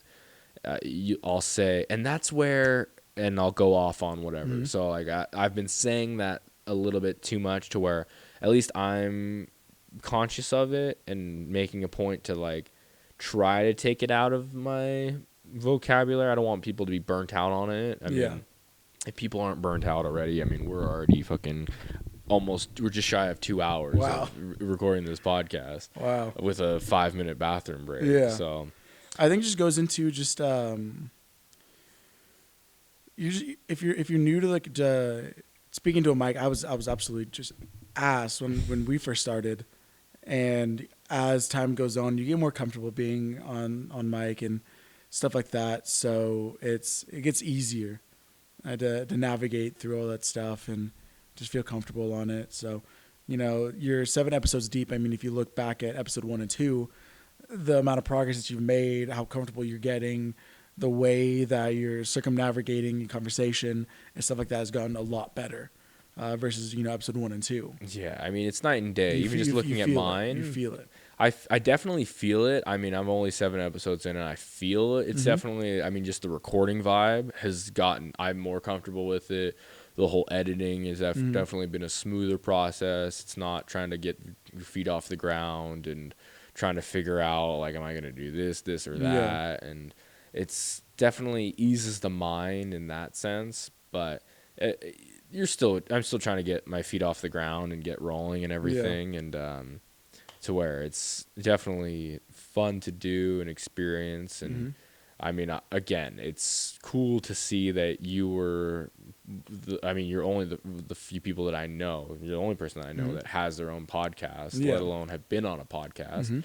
everybody I know now that has been on a podcast has either been on my podcast or your podcast. So it's definitely cool to kind of see that progression and advancement go on just in our small circle. Yeah. And I can only imagine what we will be experiencing going forward. I mean, we were talking about the advancements of technology, let alone the advancements of our friend group and our life in general. I mean, are you wanting to, with your podcast, the Bernardo Rabago podcast, for people out there that are looking for another podcast to download, go ahead and give it a download on Spotify. Is it just on Spotify? Spotify and Apple Podcasts. It is? Okay. I was looking for it on Apple, and I can't find it on Apple. We've been, so my RSS feed, I've been having a lot of problems with RSS lately. So many complaints with them, and they've just been really just kind of fucking me over. Really? Because sometimes it'll be available, sometimes it won't be available. Sometimes our picture will be on there, sometimes there will be no picture. So I'm still kind of trying to figure out what's going on with them. So sometimes it's good, sometimes it's not. But really I'm looking probably for another provider that's going to help me with that. I'll show you after this podcast what I'm using, because as far as obviously the editing, that's a whole nother ordeal and everything. But when I get to posting it, it's literally, once it's uploaded on there, it's super simple. Who do you use? Who's your? I use Buzzsprout. Buzzsprout, okay. Buzzsprout. I'm gonna take a look at that. I forget where, because Eric Diaz was trying to show me a website and everything, but it was more music centric to where they're like, oh yeah, post your album and post these tracks and everything. And I'm like, I mean, obviously I have no idea what I'm getting myself into, but this doesn't seem the avenue I want to go down. To where I've looked around and I definitely jumping into it, but I've definitely have enjoyed Buzzsprout. Like I said, it shows me the numbers and stats. I can show even the location where people download. I use the Apple Podcast Analytics. That's where I kind of monitor that at. I need to look at the analytics, because I see majority of my downloads are on Spotify. A lot more people are downloading on Spotify than they are Apple. Yeah. But it would be good to see, just any kind of stats and knowledge and everything. I haven't even, it's been a while since I even looked at the Spotify analytics, like the stuff for Spotify, how many downloads I'm getting on Spotify and all that stuff. The main kind of driver that I look at is for the Apple Podcast Analytics. And that's one of the ones that I really use for doing like brand stuff, like showing brands like, hey, this is how many viewers I get, this is how long they're actually listening to. That's how you get sponsors. Yes. And so that's when, time slots, like, hey, like this is a sweet spot for time, so I'm going to throw you in here because that's what I'm getting. There's still majority of people are listening at minute 11. I'm going to put my ad at minute 10 to where then everybody's going to be listening in at this. And because the only stats and analytics I've looked into are the downloads and kind of the location, because obviously I see it's location-wise, it's people that are around me, but then I see a random one, I'm like, where the fuck's this guy? I don't have no idea where the fuck this person is listening from, to where maybe it is that random person that is listening, and the next thing you know, I get a following in Croatia, of fucking people, and a lot of people in Russia that like the Animal Room, and fucking, it'd be great to know that, because then next thing you know, I promote a Russian product, or I even go to a Russian comedy show, or end up learning Russian to benefit that. Understanding your analytics and your demographic from a branding standpoint and a marketing standpoint is crucial, especially when getting sponsors and stuff. So say you go to like one of their sponsors, the Coconut Cult. Shout out Coconut Cult. Shout out Coconut Cult. That was so funny how I came across them. But what's Coconut Cult? Coconut Cult is a company that sells coconut products. So coconut oil, coconut lotion, coconut, like anything that you think of, like shampoo. They're literally a coconut cult, they're like an active like brand wear. They're super cool people, but really the demographic that we reach is the demographic that they're also trying college students to look at. Well, really our demographics from last time I checked, our large demographic is like 19 to like 28. So we have a kind of like a little like wide audience for stuff we talk about. But it's we still have listeners over 28, So that's really cool. And Yeah, stuff. and if they were to see that, hey, like our numbers are showing that we have more people over the age of 28 and they're all using the promo code BRP, Yeah. and it's like, well, shit, like we're getting a bigger influx of these people,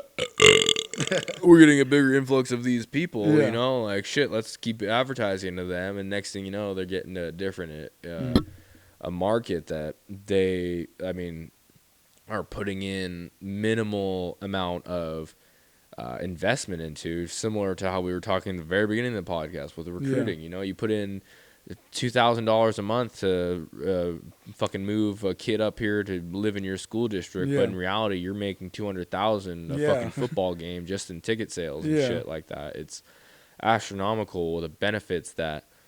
Obviously, it sucks because you don't see that 200,000, but you do see it's benefiting you because they are giving you a kickback. Yeah, and you're exposure. seeing followers, you're seeing exposure to where that's something that I obviously want to get part of. I want to get sponsors on the podcast and be able to get the exposure to where obviously I'm not touring comedy wise to where I'm not doing. I mean, I wasn't before, but to be able to get my name out there on that's what I want to do is stand up comedy, to where I'm essentially doing this for stand up comedy to be able to, if there's not that that line of communication, then I feel like my market is only the people that I really know me right now. Yeah. So it's definitely good that I'm getting people like yourself that already have a fan base and more exposure.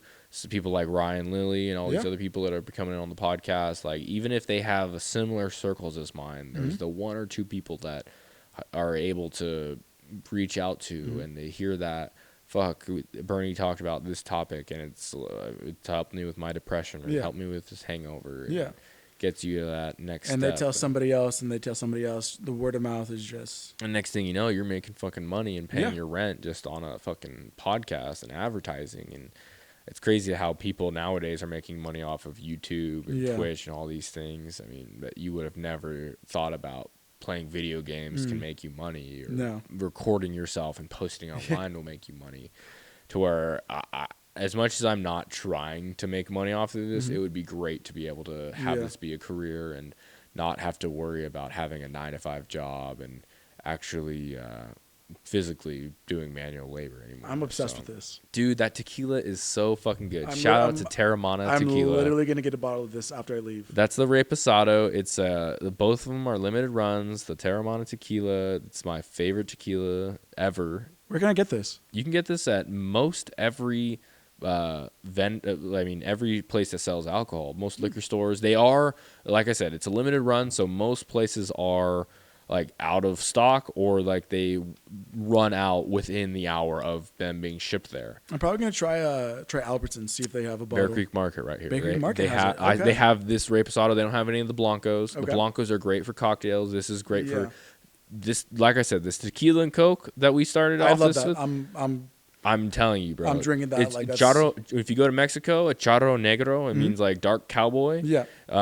That's the drink, the cocktail. But anywhere else, tequila and Coke, everybody will be like, "What the fuck is that?" Dude, like, that's who what I was are thinking. you? I'm like, I don't know. I tried. I'm like, wow, that was delicious. And that's with Dr. Pepper too. Dr. Pepper or Coke. I was gonna do just like a regular Dr. Pepper, or even like maybe get a little funky with it and do like a cherry Dr. Pepper and see how it is. Cherry or vanilla Coke or something like that. I'm always a vanilla. Like when they add those flavors, because Dr. Pepper is what, like 23 flavors? Yeah. And like that's why I like it, because like, is it like root beer? Is it vanilla-y? Like what the fuck is it? Like, you almost get hints of cherry or licorice in there. Like what the hell is it? To where Pepsi or Coke, you kind of already have that with defined like sugary or well-known taste. Yeah. To where I don't know, I like the variabilities. I like being able to mix it up. I like being able to have different outlooks on things, and I like having different guests on here. Yeah. So thank you, Bernardo Rabago, for coming on the podcast. It's my pleasure, man. Anything you'd like to plug here at the very end? Other than podcast just and everything? The Bernardo Rabago podcast, just literally my last name podcast on Apple Podcasts, on Spotify. That's pretty much it. Just be nice. Be nice to people. Be nice, Just guys. be nice to people, guys. That's it. what we need in 2020 is a lot more people being nicer to each other. Hashtag be nice. Hashtag be nice. Well, thank you, Bernie, for coming on, brother. No problem, this is a long time coming, and I appreciate you coming on here, buddy. Loved it, man. All right, brother, man. Thanks, buddy.